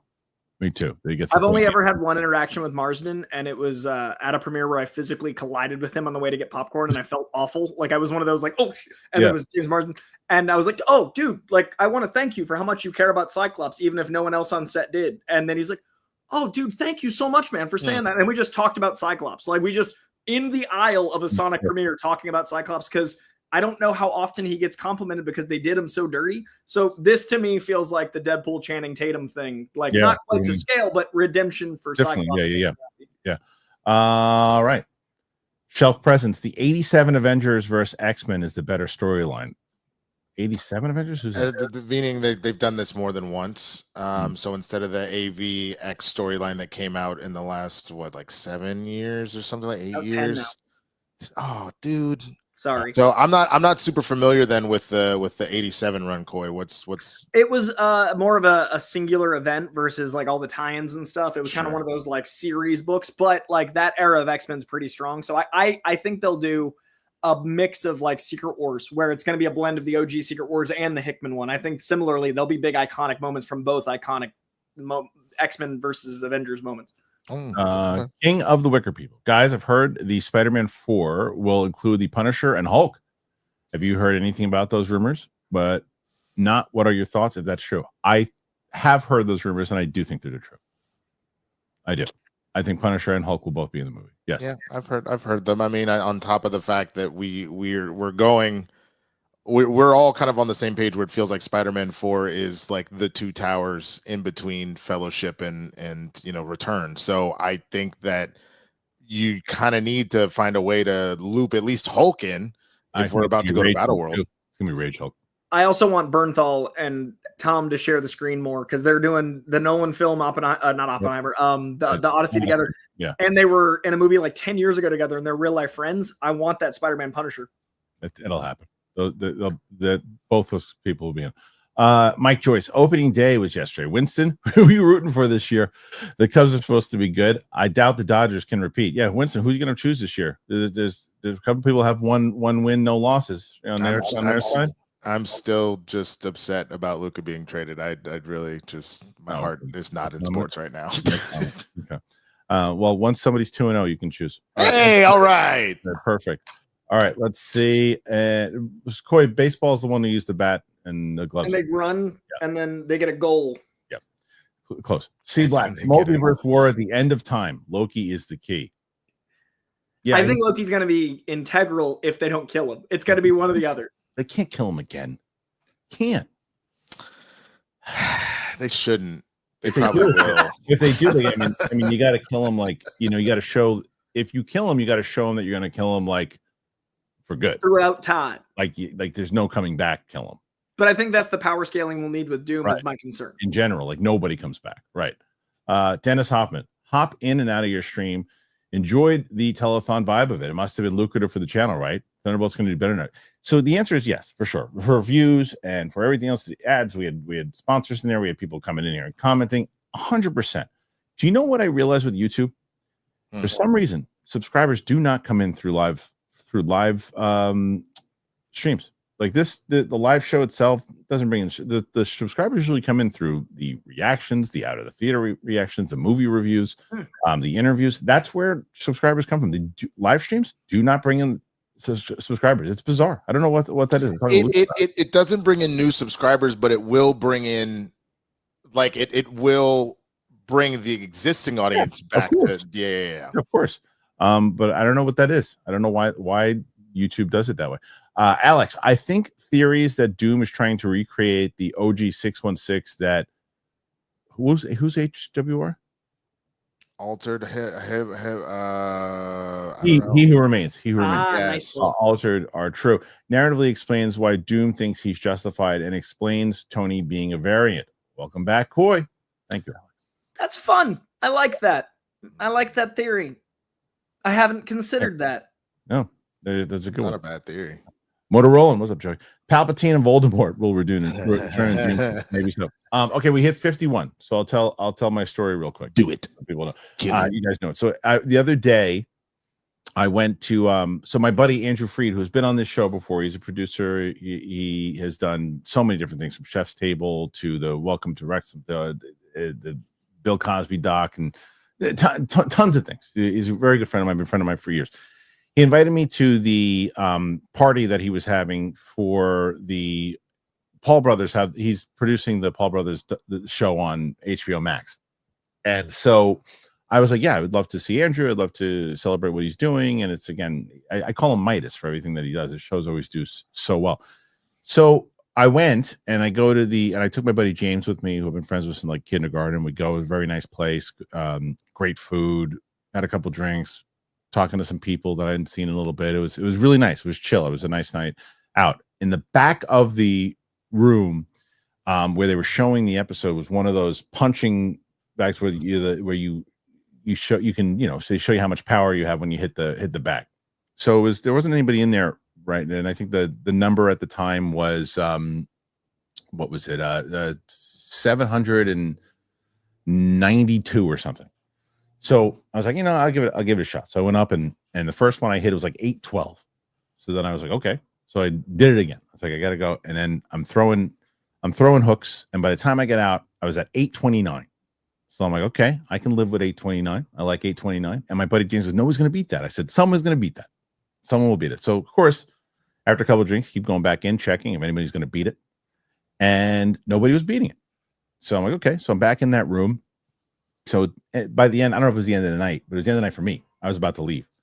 And as I'm leaving, I'm in there watching, okay, maybe I can leave with the victory here and just go like this. Whether somebody beats it, I won't see it. So of course, Paul brothers walk in, and big security dude, it's big black dude, huge guy, gets up there, and this dude, the security guy is maybe 6'5", 6'6". I'm like, he's gonna do it. Winds up, boom, 810, boom, 812. I'm like, he's not doing it. Like, all right. Boom, the other guy who's just not extending. Some other guy comes in, not extending. No one's doing it. I'm like, this is great. I'm not actually leaving there. So Jake Paul gets up there, and I'm like, okay, here we go. I was like, this guy, I know he can hit. I've seen him punch. He's going to do it. So he looks over. He goes, who's got the record? And the security guy looks at me. He goes, this guy. And Jake Paul goes, yeah, but it's your machine, right? I go, no, dude, I'm just a guest here. He's like, all right. So he goes in, he nails it. 8:15. And I'm like, woohoo, right? I'm like, I'm going to do it. And then he just hauls back and nails it. 8:50. And just beats it by like 30, what is it? 20, whatever, 20 points. I'm like, yeah, I had 890. I had 829. He had 850. So I'm like, okay. And then he turns around and he goes, when a motherfucker beats that one, call me and I'll come back. Right. And so I'm like, all right, I'll tell you before and then tell you guys this part of the story. The thing that was super impressive is his girlfriend gets up on next. And because there are dudes trying to go get hitting 700, 600, 700s. His girlfriend gets there. She's taller and she's got a good stance. She got to 800. She was throwing bombs. And I was like, holy shit, because there are dudes like that were barely even cracking 70. And I was super impressed because she was cracking it. So anyway, I'm like, all right. I was talking to the guys who were running the thing the whole time. And remember, and I'll tell you right now, my arm is destroyed, probably toast. Yeah. Destroyed. But I was like, and they go, don't, and this one guy who's a boxer was running the thing is, don't blow your arm out. You did good. You did good. Yeah, you 289 for the whole night. I go, dude, I got to try it before I leave. So I get up and I go, here we go. And I fire a shot and I get to 832 with my first shot. And I'm like, come on. And then, but Paul sees this and he comes over and he's really cool. And he goes, and he's like, follow through a little bit more on the next one. Put your hips into it. And he's like, help me out. He's not trying to be a dick. And he's like, so I did that. And it was a little lower on that one. And I said, I'm just going to rotate my hips and do one. And I nail it. And I was like, I got it. It was 840. And I was like, I will blow my arm out if I continue to do it. So I fist bumped him and I started talking to him for a little bit. I'll tell you what, he was a very nice guy. He was very nice to me. We were talking for a little bit. He is also friends with Jesse Michaels, who's been on my show before. But I said, look, my buddy goes, as we're walking out, he goes, how old's Jake Paul? He goes, probably like 27, 28. He goes, you just got 10 pounds less than the guy who fought Tyson and 27 years old. He said, you take that as a win. I said, I'll take it. You go home victorious. That's it. So that's my story. Hey, man. Yeah. Good for you. Anyway. All right. So that was at 53. Now we got to think of some other stuff. You guys, look, you want to get the guys to 100 and Coy's victory lap? We got about 45 minutes left. You guys can do it. Let's do it. Let's get them to 100. Okay. Let's see. Next one here, and that is Go Pal. I do love Daredevil, but one thing I've been noticing is that it looks like when they totally retooled the show after 6 episodes were shot, they pretty much only added the first scene of episode 1. I think that they added more than that. I think they changed the tone a bit too, and I changed other things too, but I do think that they changed some stuff. Vanessa was a different actress. She was, right? Yeah, there was a lot. I mean, they physically couldn't have just done that because of Vanessa and a lot of other things. So I don't know how much, but I know it had to be more than that. Yeah. Okay. Next one here is Jonathan Contras. Will Storm, Jean, and Rogue be in to get the full X-Men? You mean the ones from the original cast? Like Hallie, Famke, Hallie, and I don't think they're going to get Anna Paquin. I don't think she wants to do it I think anymore. she retired, didn't she? I don't know if she's retired, Anna Paquin. I don't know Hmm. if she's retired, but I don't know if she wants to be in comic book movies anymore. I bet you they get Halle Berry, and I bet if they write Halle Berry an actual script, not a fake one to get her to come back and then lie about it. Which is that what they did? Yeah, dude, have I that never was a told you pretty the story? famous story. No. Yeah. Tell me. I interviewed Matthew Vaughn, and Yeah. while interviewing Matthew Vaughn, he was like, I had planned to do X-Men First Class, a second movie about The Cure, which is a great X-Men storyline from Astonishing X-Men, and then the third film, be Days of Future Past, to have a trilogy that arguably would have done what Endgame did before Endgame. Yeah. Fox wanted to rush and do Days of Future Past right away, and then Singer wanted to come back, but like First Class had done well. They wanted to start bringing in like certain characters, so they wrote a script that was for Halle Berry to play Storm like a lot more. And it was never going to go through. It was never going to happen. They literally wrote a fake Storm script for Halle to get her booked. And Vaughn heard about this and immediately quit the franchise and never came back to X-Men. Wow. So that's why X-Men First Class was the only one of that style. It was supposed to be a trilogy. And that was what led to Kingsman and led to all the other stuff. But there's also some personal stuff that happened too. The other things that happened. Oh, sure. But like that was the impetus for like the... Makes sense. Okay. Crazy. So they'd have to write that wrong. What's up, Dean? They're likely adapting the Time Runs Out story, which is the Secret Wars prelude, but it's Loki instead of the Beyonders and Fox X-Men instead of the Ultimates. Does that sounds like German or Japanese to me? But yeah, I don't think he's wrong. Yeah, actually. Coy, now you're out of frame. What are you doing? Come on. I Time Runs Out is something people have been saying for a little bit that I think would be good to reread for people. And I think that the Beyonder is not likely. It could have been cool. He's like a Jerry curl wearing, like, tracksuit guy, which I would have loved to see Mark Hamill play or someone like that. Really funny. Dude, Mark Hamill is the Beyonder. Dude, right? Picture Jerry curl Mark Hamill. I've been dreaming of it. I love Mark Hamill, but you got to have, if he's going to play on Beyonder, his pants have to fall down. Dude, you both do that, and you have him do the Joker voice as the Beyonder the whole time. His pants are falling down. Paul Giamatti. Yeah. I'm the motherfucking Beyonder. Yeah, well, he can't. I told you he can't play anything in the Marvel universe. He's already locked up. Motherfucking Batman. Confirmed. It's confirmed. All right, let's see. We got another Paige Chowdhury, my handsome gentleman. Hello, Paige. Funko should have chairs for sale. They probably will now. Kristian, I'm loving trade. Hey, wait a minute. We're at a different spot because I've been talking about this Monday, so that means that people are now receiving them. This is now we're at a new level here, Paige. You got trade, and now you can speak about it. Oh my God, it smells so good. Please do not get the grocery store coffee. Is so stale and awful. Please don't settle. Yes, I'm telling you, it's so fresh. I'm telling you this, regardless, whether people get it or not, I will still have trade. I don't care. I'm gonna have them forever. So even if they're watching trade, you got rid of us, I ain't getting rid of you. How about that? That's how it works. All right, let's see. Next one, Go Pal. No Foggy, no Karen, no Suit seemed like a huge indictment, but 2 to 5 worked really well for me with none of those things. Yeah, I agree. I'll give you Foggy and Karen just based off of, okay. But the Suit thing, do we not remember that he spent most of that other series kind of not wearing the suit? It's like, I'm just going to put on a ski mask. Like, right. He just, I don't know. It's true. Joey Motorola says, some poor streamer or big fan flying LA to New York thought they were missing the biggest story of the past year. Little did they know they only missed 10 minutes. Yes and no. Yes and no. Like, for people who were covering that stream, like I said, the engagement on it was real. People wanted to talk about it. People wanted to discuss it. There was no doubt about it. People wanted to discuss the announcement of what was going on itself. Was big. It was huge. The cast and telling us what's going on. You gave us a lot of reveal, kind of to let us kind of speculate of what it's going to be. That part was done very well. Alex, crazy theory that has no basis in anything outside of possibility of OG Avengers playing evil roles. What if Taskmaster is a Natasha variant? Haven't they shown her face? They did, I think. Yeah, they did at the end of Black Widow. Yeah, the end of Black Widow. But they haven't shown her face in anything with the Thunderbolts yet, so maybe that's not the same one. Maybe it is. I don't know. I think she's done. Scarlett Johansson. I don't know what she wants to do anymore.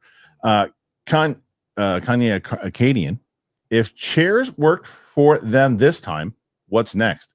You think that if they do a second video, because the reason, Coy, you mentioned they might do a second video, and the reason I said that there's some merit into that is because when I was talking to Snyder, he was like, there's 45 to 50 names in general. They only did like 27 or 28. I think they're gonna have the exact same video again. They're gonna do the same thing again or it'll be their trailer doors.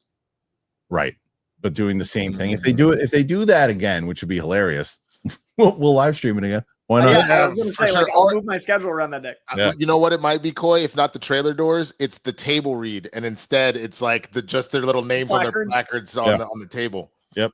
And he's back. With lackluster general audience buy-in for post-Endgame new characters, is it brilliant, fortunate to leverage Fox established characters? Both. You like, if you're going to lead with, I mean, you led with that basically with Hugh Jackman, and you bring, because you're basically giving these X-Men, as Coy said before, you're giving them good writers and good scripts. You're giving them, a little bit more of a because when the last thing that they were in, what was it, the Rise of the Dark Phoenix? No, it wasn't. You weren't even in that. That was the new team. That was the new team. So there've been so many. It was Days of Future Past. No, it was Apocalypse. No, they weren't Apocalypse in that. New team too. I think Days of Future Past. It was Days of Future Past because remember Logan all of a sudden then because of the time travel comes back and goes, oh my God, everybody's alive. Right. That's how they closed it out. You're right. So I mean that was a good one. They closed it out, but I mean I think having them come back and to do something inside of this universe, to, like we said beforehand with James Marsden, getting to see him do it, it'll be nice. King of the Wicker People, thoughts on the Netflix Punisher show? Rewatching of the new Daredevil show, and I freaking love season 1. One of the best Marvel projects, period. And just a tidbit: the Thing plays Micro in season 1. I didn't know that. Yeah, I didn't know that. Micro in Punisher 1. She did. I've never seen the Punisher. I know. Season 1's great. Season 2. Okay. I only saw the first few episodes up until the meme of the wait, no. Yeah, I have Season 1's great. Yeah, I want to see it. Kenya King, I bet the plot of Doomsday is to protect Loki from Doom. I could see that. God of Stories is important. Could be. Yeah, I mean, you got to have Loki because if they make Loki a part of it, well, then it really makes sense to what they did with Loki season 1 and season 2. Like, he's not just like that's the end of it. He's just sitting there forever, and that's it. Yeah, you got to make it relevant to how this whole thing kind of plays out.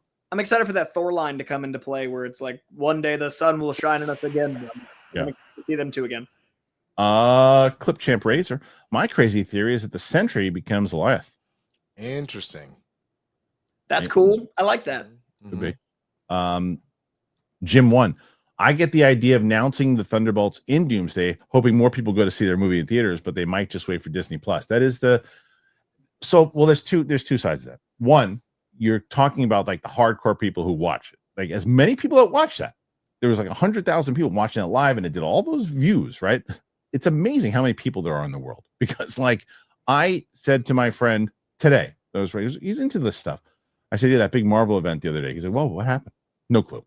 No idea. Same thing where I had a friend who loves going to the stuff, but always comes to me for stuff. And he was just like, after it was over and they did the 1 minute and 40-second thing to sum it all up, he goes, they do another one of the Avengers things. They so tired of that shit. And I was just like, no. Doesn't seem like, but there are some people who are. I was so curious.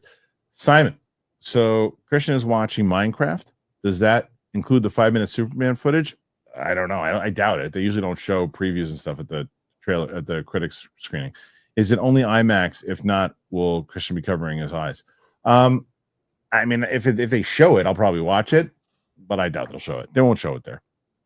I'm going to show it at the critics screening. I highly, highly doubt that. Okay, let's see. Next one, guys. And right now we're at 56. 56. On this day, I think that because I know that you guys can't catch up, maybe that's what it is. Gopal, Adria Arjona was great in Hitman and maybe even more in the press I saw for that movie. I hope she has more to do in Andor season 2. Me too. I'm so excited for Andor season 2. I cannot wait. Yeah, me too, man. Never mind. Oh, well, go ahead. Well, I don't want anything to be like kind of a spoiler, so never mind. All right. Nazet, what's up, buddy? I haven't seen Nazet in a while. What kind of structure would you like Doomsday to have? Avengers versus X-Men, and then uniting against Doom? Happy you're still using my logo. What do you guys? Oh, yeah. Yeah, man. That's kind of what I think it's going to be. Like, you know, an incursion event brings the two worlds together. The X-Men lived in a world that Avengers. The Avengers lived in a world that X-Men. Mutants are starting to percolate with Ms. Marvel. There's a conflict, and then they realize Doom is the problem. Yeah, that's what's going to happen. And Doomsday. Yeah, I bet Doom is the one that comes and tells the Avengers, do you know that they're about to destroy your world? Like, he intentionally baits them, and they believe it. And they believe it because they go, oh, you kind of look like Tony. You're a different Tony, bro. So like whatever, and then you find out, nah, he was using his to get power. Right. Shay, Kristian, I stumbled across a random news article and finally learned what congestion prices are in New York. Did you guys hear the story when I told that one? I didn't hear your story. No, I know about congestion pricing. I know about congestion prices, but I didn't. The short story is I was at some screening. I can't remember which one it was, and there was this guy in the back behind me just complaining about congestion prices coming in here. The congestion prices. He's on the phone. Yeah, it would have been okay, but the congestion prices. And I'm like, all right, we get it. Congestion prices. So I'm glad you knew what it was. All right, next question here, and this is from Shay again. Marvel should have gone back to formula with that stupidly successful chair announcement. This stupidly successful is a great way to put it. It's stupidly successful, 100%. It really is. Big Bang, OT4. Would this Doom kill other variants to be the only one? Yeah, he's more so than the ego on Doom is pretty wild. I mean, Coy, tell me what you think, but I feel like I don't ever really remember times where Doom is like, I'm gonna team up with another version of me. He's like, no, there was only one Doom. But I also feel like the only person Doom respects is Doom. So I could see it going either way, where it's like, you know, I was just gonna say, Reed, Kang, they're both like, I could work with myself. Versus Doom is like, there is only one Doom. Yeah, I think it's gonna be interesting. I don't think they should do anything with multiple Dooms just because of the Kang issue that they just went into. Like, I think that'd be confusing. But I do think it'd be interesting to see how they navigate the Downey Doom if there are other Dooms to come. Yeah. Shay, my favorite Doomsday cast announcements were Alan Cumming and Rebecca Romijn. Did you guys have one? I think that Alan Cumming come back as Nightcrawler just kind of signified that they were coming back for sure. But what about you, Winston? Patrick Stewart. Oh yeah, that's hilarious. Did you go back and watch it? Yeah, I did. Corey, do you know what happened there? It's hilarious. So he's in the he's watching when I wasn't there, but he's watching, and Patrick Stewart comes in and playing the X-Men 97 music. So he yells, he's like, X-Men, screams top of his lungs and is all excited about that. He's screaming, and he gets a text from his girlfriend to shut his ass. Essentially, the text, I could read it. Let me find it real quick. When did this happen? This was like 2 days ago.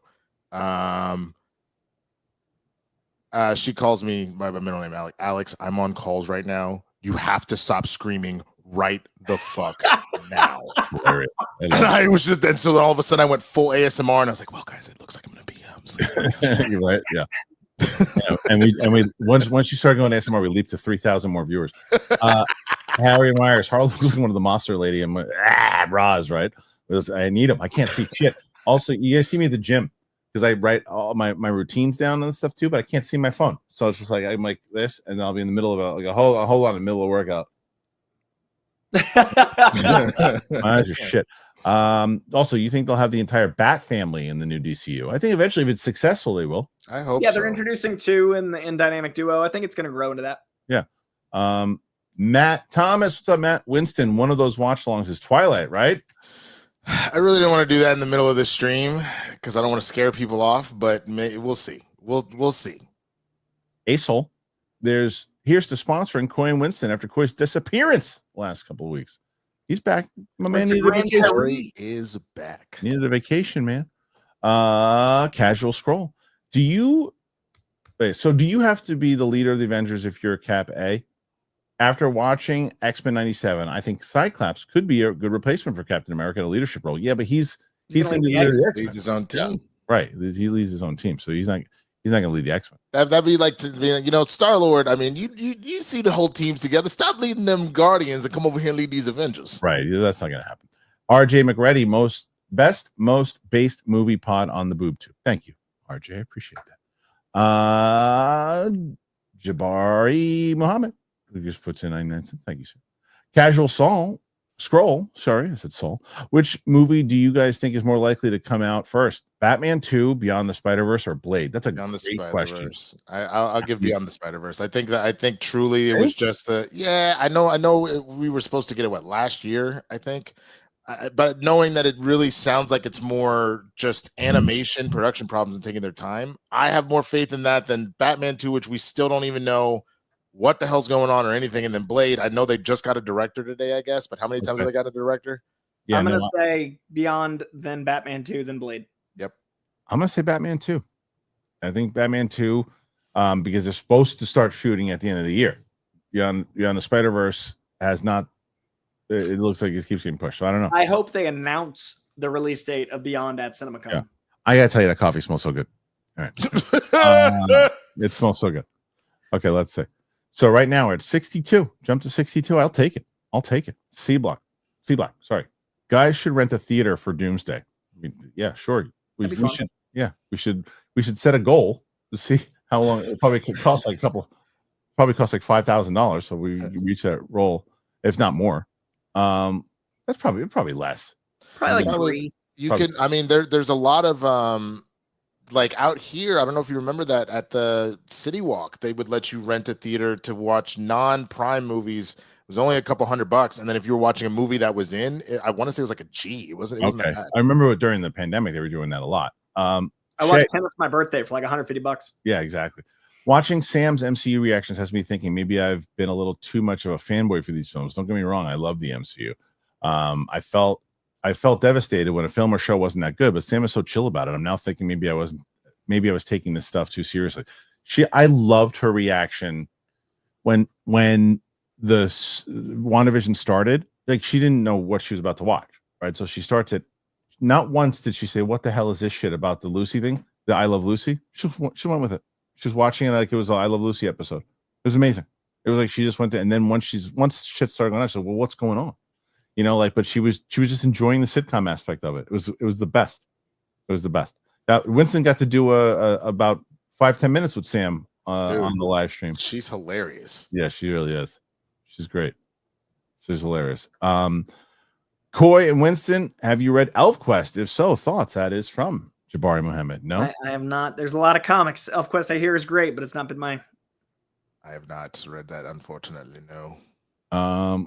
Okay, let's see. What next? This is Julius Wyatt. Can't wait for the unedited Lord of the Rings reactions with Sam one day. Those will happen. Those will happen for sure.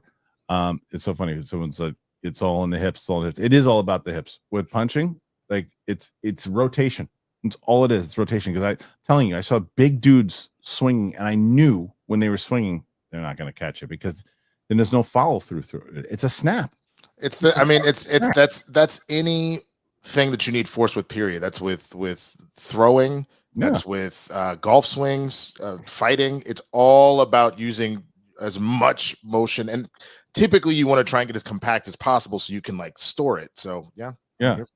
So it was it's just a matter of snapping the hips. That's all it is. But I will say, Paul can punch, man, because he just took one step through, and like it's like the second he hit it, I said, that did it. I knew it. Rob M. Lasante. All three of you, who's your favorite X-Men character? I hate to say it because it's so overdone, but comic accurate Wolverine, and I love Hugh Jackman in it, but comic Wolverine, like the stuff that he did with Havoc and Meltdown, are some of my favorites. Nice. Favorite traditional X-Men is Storm. Favorite obscure X-Men, Chamber. Nightcrawler and Gambit. Yeah. All right, let's see. Thenora Ravindra. Magneto versus Doom is a potential fight I'm hyped for. Yeah, but Doom would wipe the floor with him, wouldn't he? Doom's made of metal, or not made of, but like wearing metal. Yeah. Like not necessarily, because the one thing that Magneto constantly, he really is the master of his powers. So it doesn't mean that Doom doesn't have a bunch of aces up his sleeve, but Magneto has done some crazy shit in the past. So it's a pretty good fight. Crystal, what's up, Crystal? Where you been? Hey guys, I've been traveling, so missing the show. So she just answered the question. Been watching the replays. Amazing Wednesday stream. Congrats on that stream being over 100K. Yeah, it was hilarious. I was like, I didn't know who was going to watch it, but it turned out, like I said, it was one of those things where people just wanted to hear people talking about it. So we're glad that everybody wanted to join us. Jalen Turner, Ian McKellen, wire work for Doomsday. Hello, Pedro across from Downey is going to make for epic scenes. Yeah, I mean, I can't imagine Ian getting up in some wires at 80, but they'll find a way to make some body doubling work. Yeah, they're going to have to. They're going to basically do what they did for Martin Cove and Cobra Kai, because every single time he fought, it wasn't him fighting. Like, I thought you were going to say, but then now that I think about it, they didn't do anything. He never fought with Robert De Niro and the Irishman. I thought for a second you were going to say that, and I was like, nope. You can see them old ass bones trying to kick people on the ground. They did something. The old stomp it was so bad. They should have done it. Embarrassing. Yeah, it was bad. Shelf presence, geriatric X-Men. I hope no one busts a hip. Yeah, it's like me with my arm. I'm telling you, like I took. I was talking to my friend about it this morning. I was like, look, I had to do it. I had to like see if I could get at least close to 850. But I'm paying for it. Oh, you'll recover by May, but you got memories. We did at the gym because it's my, I guess, a little over a month now. I'm going to the gym. We did shoulders today, and so I'm doing shoulders, and I was okay for the most part. There's this one exercise. You got the pulleys, and you just push back like this, and my arm said, "Fuck you." So I did it. I did lightweight, very lightweight. Winning one for fans. When do you think they'll announce the second cast? That's a great question. Coy, what do you think? I think leading up to Comic-Con. I think it'll be like this came out of nowhere. I think they won't do Comic-Con. I think it'll be like randomly right before Comic-Con, and then I think they'll have a big presence at Comic-Con with some of the names they announce. Okay. Legend MM600. Your hair looks cool, dude. Love you. I assume he's talking about Winston. Does look cool. Yeah, appreciate it. David Cole. Do you think the MCU will adapt the new Ultimate Universe after Doomsday and Secret Wars? I don't know, because I don't know what that is. The only thing potentially is Miles, because that's where he originated from, if I'm not mistaken, Coy. He was in Ultimate, and then they liked him enough that he got to survive Secret Wars and become a part of the main continuity. So yeah, they folded in the whole universe to just keep Miles in the maker, pretty much. I think the Ultimate Universe is like a term that we would know, but Kristian wouldn't, and the same is true for audiences. I think the concept of the Ultimate Universe will be adapted, as in like rebooting for the modern day, changing some things like that, I think is coming, but I don't think they'll call it that. I also think the Ultimate Universe is the Fox universe. And I think that that's how they're doing it, is that we're the main 616 for the MCU. The Fox universe represents the Ultimate Universe. You kind of mash it together and you keep what works. Okay. Possibly, but I don't know about any of that stuff. Shay, I'm not putting pressure on MCU films anymore, but I do think that Doomsday won't meet its full potential because there's no lead up like the first Avengers. That's what I said before. There's a lot of movies that go out for the first time and don't have a lead up to it and are great movies. If you make a great movie, you make a great movie, because we're so built to say like, okay, guys, this is what we have done with the MCU. There's this lead up, there's a lead up, there's a lead up, and now here's the big event. That's not what this is. This is, here's our movie. We're going to establish Doom in this movie like other movies do, establishing a villain for the first time in the movie. And then it's going to be one of 3 films, because Spider-Man 2 will be the second film in there. Now, whether Doom's in it or not, I don't know, but it'll still be the events afterwards, which will lead up to the events of Secret Wars. So I've changed my thought process on it. I think that as long as, now, here's the thing. If you don't care by the end of Doomsday, it's over. That's true.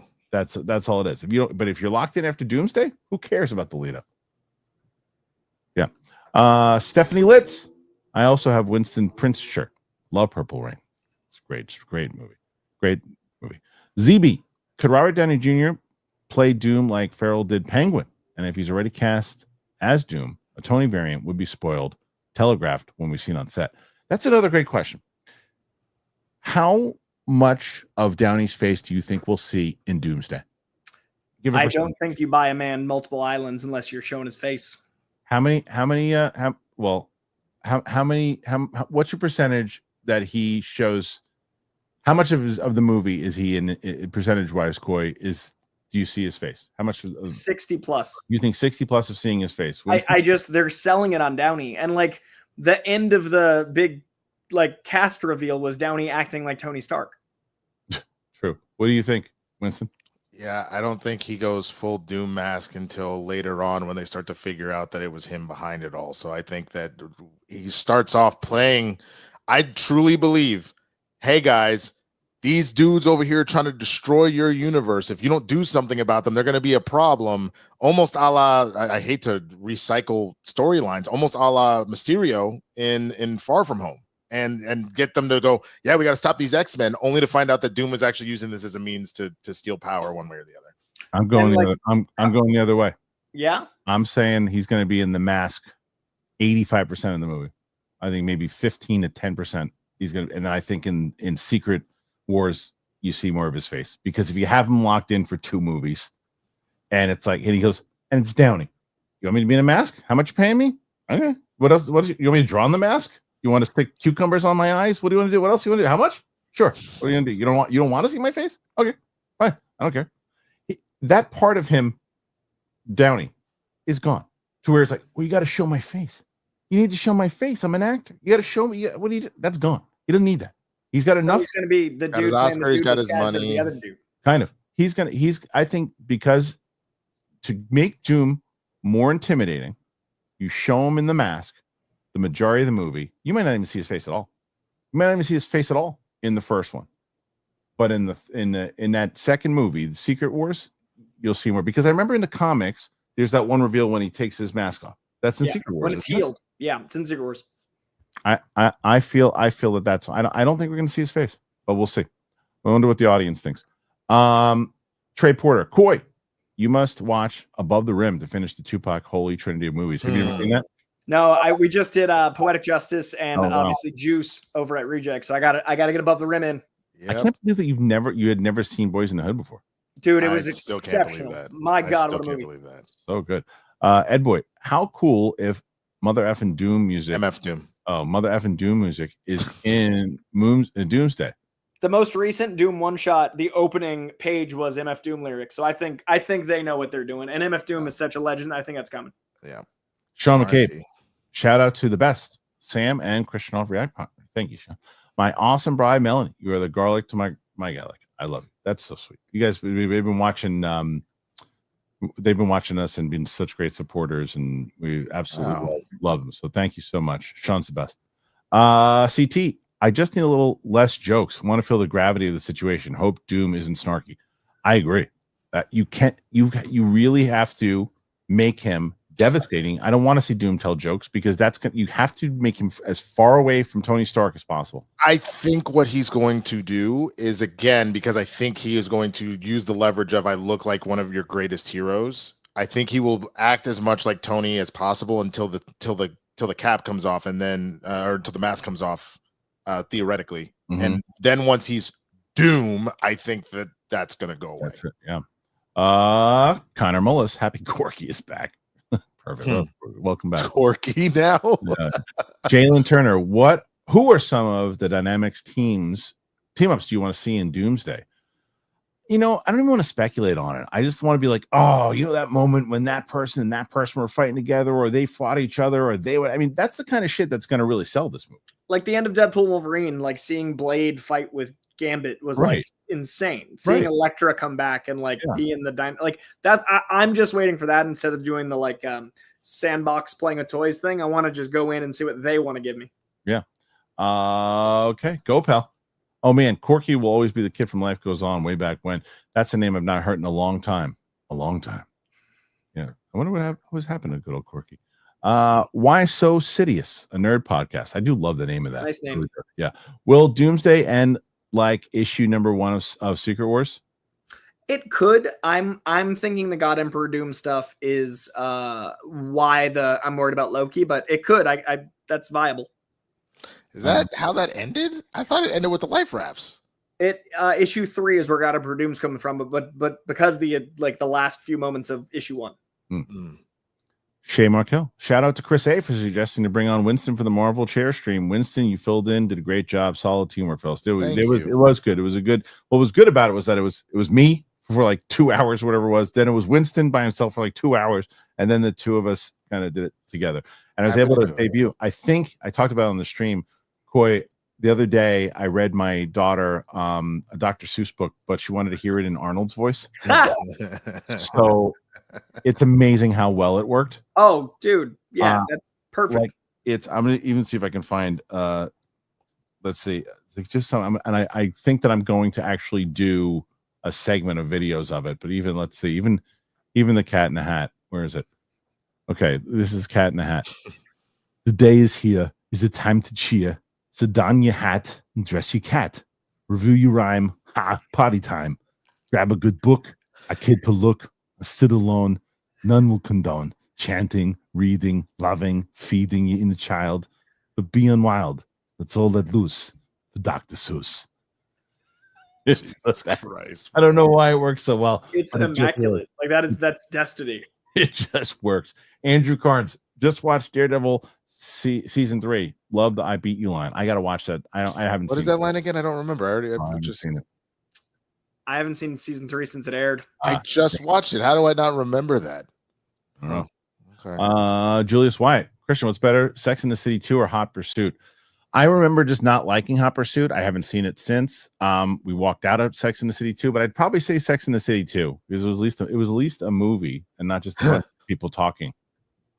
All right, Connor Mullis, how's your week, Colby? I remember. My name's evolved. The busiest I've been in like 10 years. I am booked and busy in good and intense ways. Thank you. Galaxy Geeks, what's up, Luke? I believe the reason it's X-Men versus Avengers is because it's an incursion. Doom ends up in one world, Fantastic Four ends up in the other to set up the fight. That's a good call too. Yeah, maybe so. Yeah. I think we'll see something at the end of F4 that sets this all up. Very good call. Shamagic. I wonder what starts Doomsday with no build up. Also, it would be nice if Nick Cage appears. Ghost Rider appears and Julian McMahon's Doom. I like his Doom. I'm telling you, there's gonna be a lot of surprises. There's going to be a lot of surprises. I think in the same way that they did in Deadpool and Wolverine. Connor Mullis. All jokes aside, Coy, I love my Marvel versus DC Omni. I got both of them. Great books. It's great. Winning for fans. Do we see Doom kill the Councils of Kangs to make a big statement of how big of a threat he is? You can do that without showing Jonathan Majors. I think you could definitely do that. That would be something where you don't like almost what you're saying, Coy, about that's a power scale. Yeah. You have them do that. That would be interesting. Jake, Nintendo announced today that the live-action Zelda is releasing in March of 2027. Sonic 4 opens the weekend before. Quite the month for video game movies. That's incredible. Wow, not Nintendo going right at Sega. It's going to be big. Yep. Armada. How does Daredevil run up walls and know where he can go if he can't see? Is it all based on him having super sensitive hearing allowed to detect his surrounding? Look at Coy ready to answer this question quick. The premise being that he has extra sensory awareness, almost like a radar, and that allows him to navigate things. Actually, if you watch the Ben Affleck Daredevil, they show it visually how he sees, and that's the way. Coy, you'll be so happy, by the way. My daughter started, she's almost 14 now. She started watching Mallrats last night. Yes. Oh, that's perfect. Perfect date. Yeah. I wish that Marvel took a couple years break and then started a new universe. Kids in their 20s don't relate to the MCU. They were in kindergarten when Iron Man came out, which is crazy. I talk about that all the time. Like, we need to have more adult-oriented and then all-ages ones because it is a giant span of time that's happened. It really is. I think that's part of why you saw a little bit of a lean into Miss Marvel when that happened. And then even with Agatha, I've seen a lot of like Gen Z that were relating to, the kid the whole time. So it was funny at the studio premiere seeing so many younger people talking to Catherine Hahn and so many of our age people talking to Seth Rogen. Because like you see, because of Agatha, yeah. Jesse Pye, the live stream was a blast. Thank you, Jesse. It was fun to have a Marvel event that we can all talk about. It's something we'll be looking back on. Yeah, I think that it'll be. Look, they succeeded as far as gotten people talking. There's no doubt. Go pal. Just watch Bubble Boy a few days ago. Wow. So many jokes that wouldn't play today, but hilarious. That movie, that's a movie that you would ask me back then. You don't think that he survives that, but he sure did. Yeah, well, thriving. Sure did. C Black, can Doomsday beat Endgame at the box office? Now that is where the culmination could have an effect. Where the culmination of the story might not be, but the culmination leading to Endgame, everybody wanted to see what was going down. Now, I don't know about Doomsday. Secret Wars has a shot. If Doomsday is phenomenal, if Doomsday and Spider-Man are great, then Secret Wars can do it. But Doomsday, I don't know. Yeah, Doomsday's gonna be hard. Mr. I crap and shits. Since Sam got completely caught up in the MCU during the chair reveals, Is she excited to see Thunderbolts, a 5-hour chain reveal was asked on. She has no idea what Thunderbolts is yet. She's in 2020. We're in 2025. She's in 2020. She's in the pandemic again. I'm so sorry. I know she's just starting the pandemic with WandaVision. So she's catching up fast though. She's catching up fast, but she's not. She's about 5 years away. The fact that Sam finished the MCU before my girlfriend, then we've been on like a 4 or 5 year journey to get her to finish the beginning. Well, to be fair, Sam's also getting paid for it. That's also I was gonna say it's not like a hang. Yeah, right. Kenya King, let Clooney play the old grumpy Bruce in Batman Beyond. I think Clooney's days are done with Batman. Shay Markel, 100% Robert Downey Jr. will basically play another version of Tony. Doom will essentially be Victor Von Stark. I hope not. I keep thinking Lex from Batman v Superman. I really hope not. Hell no, he better not be Lex from Batman v Superman. I really hope not. Josh Needle, do you think that Matt Reeves taking so much time to do Batman could impact him getting hired for other projects by studios in the future? No, because he's a phenomenal director. Now, it could also be because he's tied up in other things that he's maybe passing up other opportunities. But no, if the movies are good, and he hasn't hurt his ability to make films. Yeah, I don't think so personally. No. Corn Emperor, AVX, but whose side is Aaron's the Fantastic Four? What does that mean? Whose side is Aaron's the F4? I don't know about the Aaron's. Is it just saying whose side the F4 on between Avenger versus X-Men? Maybe. I think it would depend on what their universes, X-Men and Avengers are like, if they have them. Yeah. Whose sides are the F4? Maybe. I'm not sure. Gopal, I mentioned yesterday the first shot of Claire Forlani in Mallrats might be the best thing that Kevin Smith ever photographed. She's what happened to Claire? Where'd she go? She doing stuff. I think she has a podcast now. Is she? Okay. Kenya King, I better see Marvel Alliance teams combos in D-Day. I mean, that's that would be fun. That would be fun. Marvel Alliance was a video game that ran for a while, and you can essentially, if Coy is say Wolverine and I'm like Hulk, I can go pick him up and throw him, like the fastball special, things like that. So just the two of them doing stuff together. You kind of saw that. You would recognize this.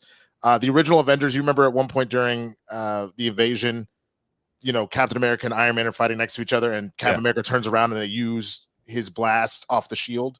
Stuff like that. That's kind of what they're. Apparently, Claire Forlani's doing a bunch of TV now, and she's also married to Doug Ray Scott, which I didn't know.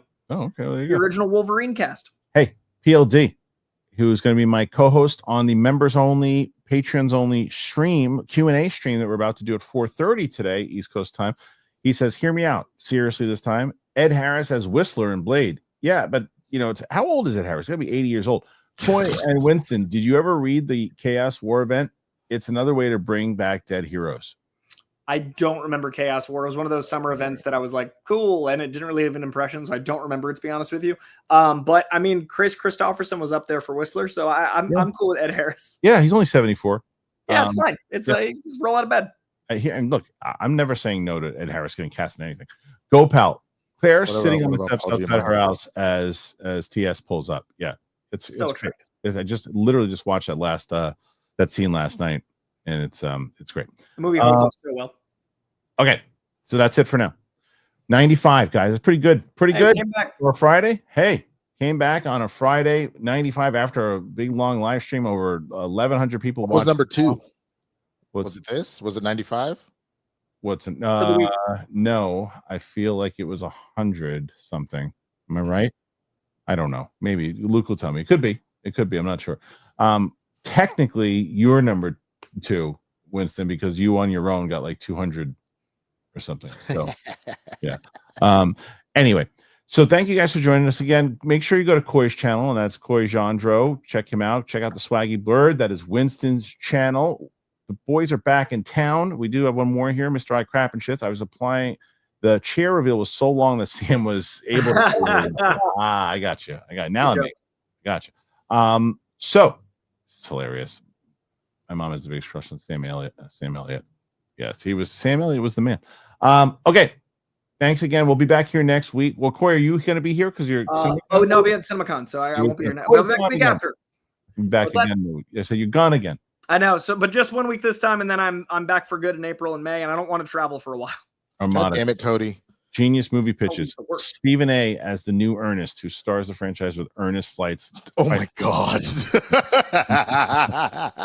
PLD says, as long as Rocha loses, we all win. Oh, come on. All right.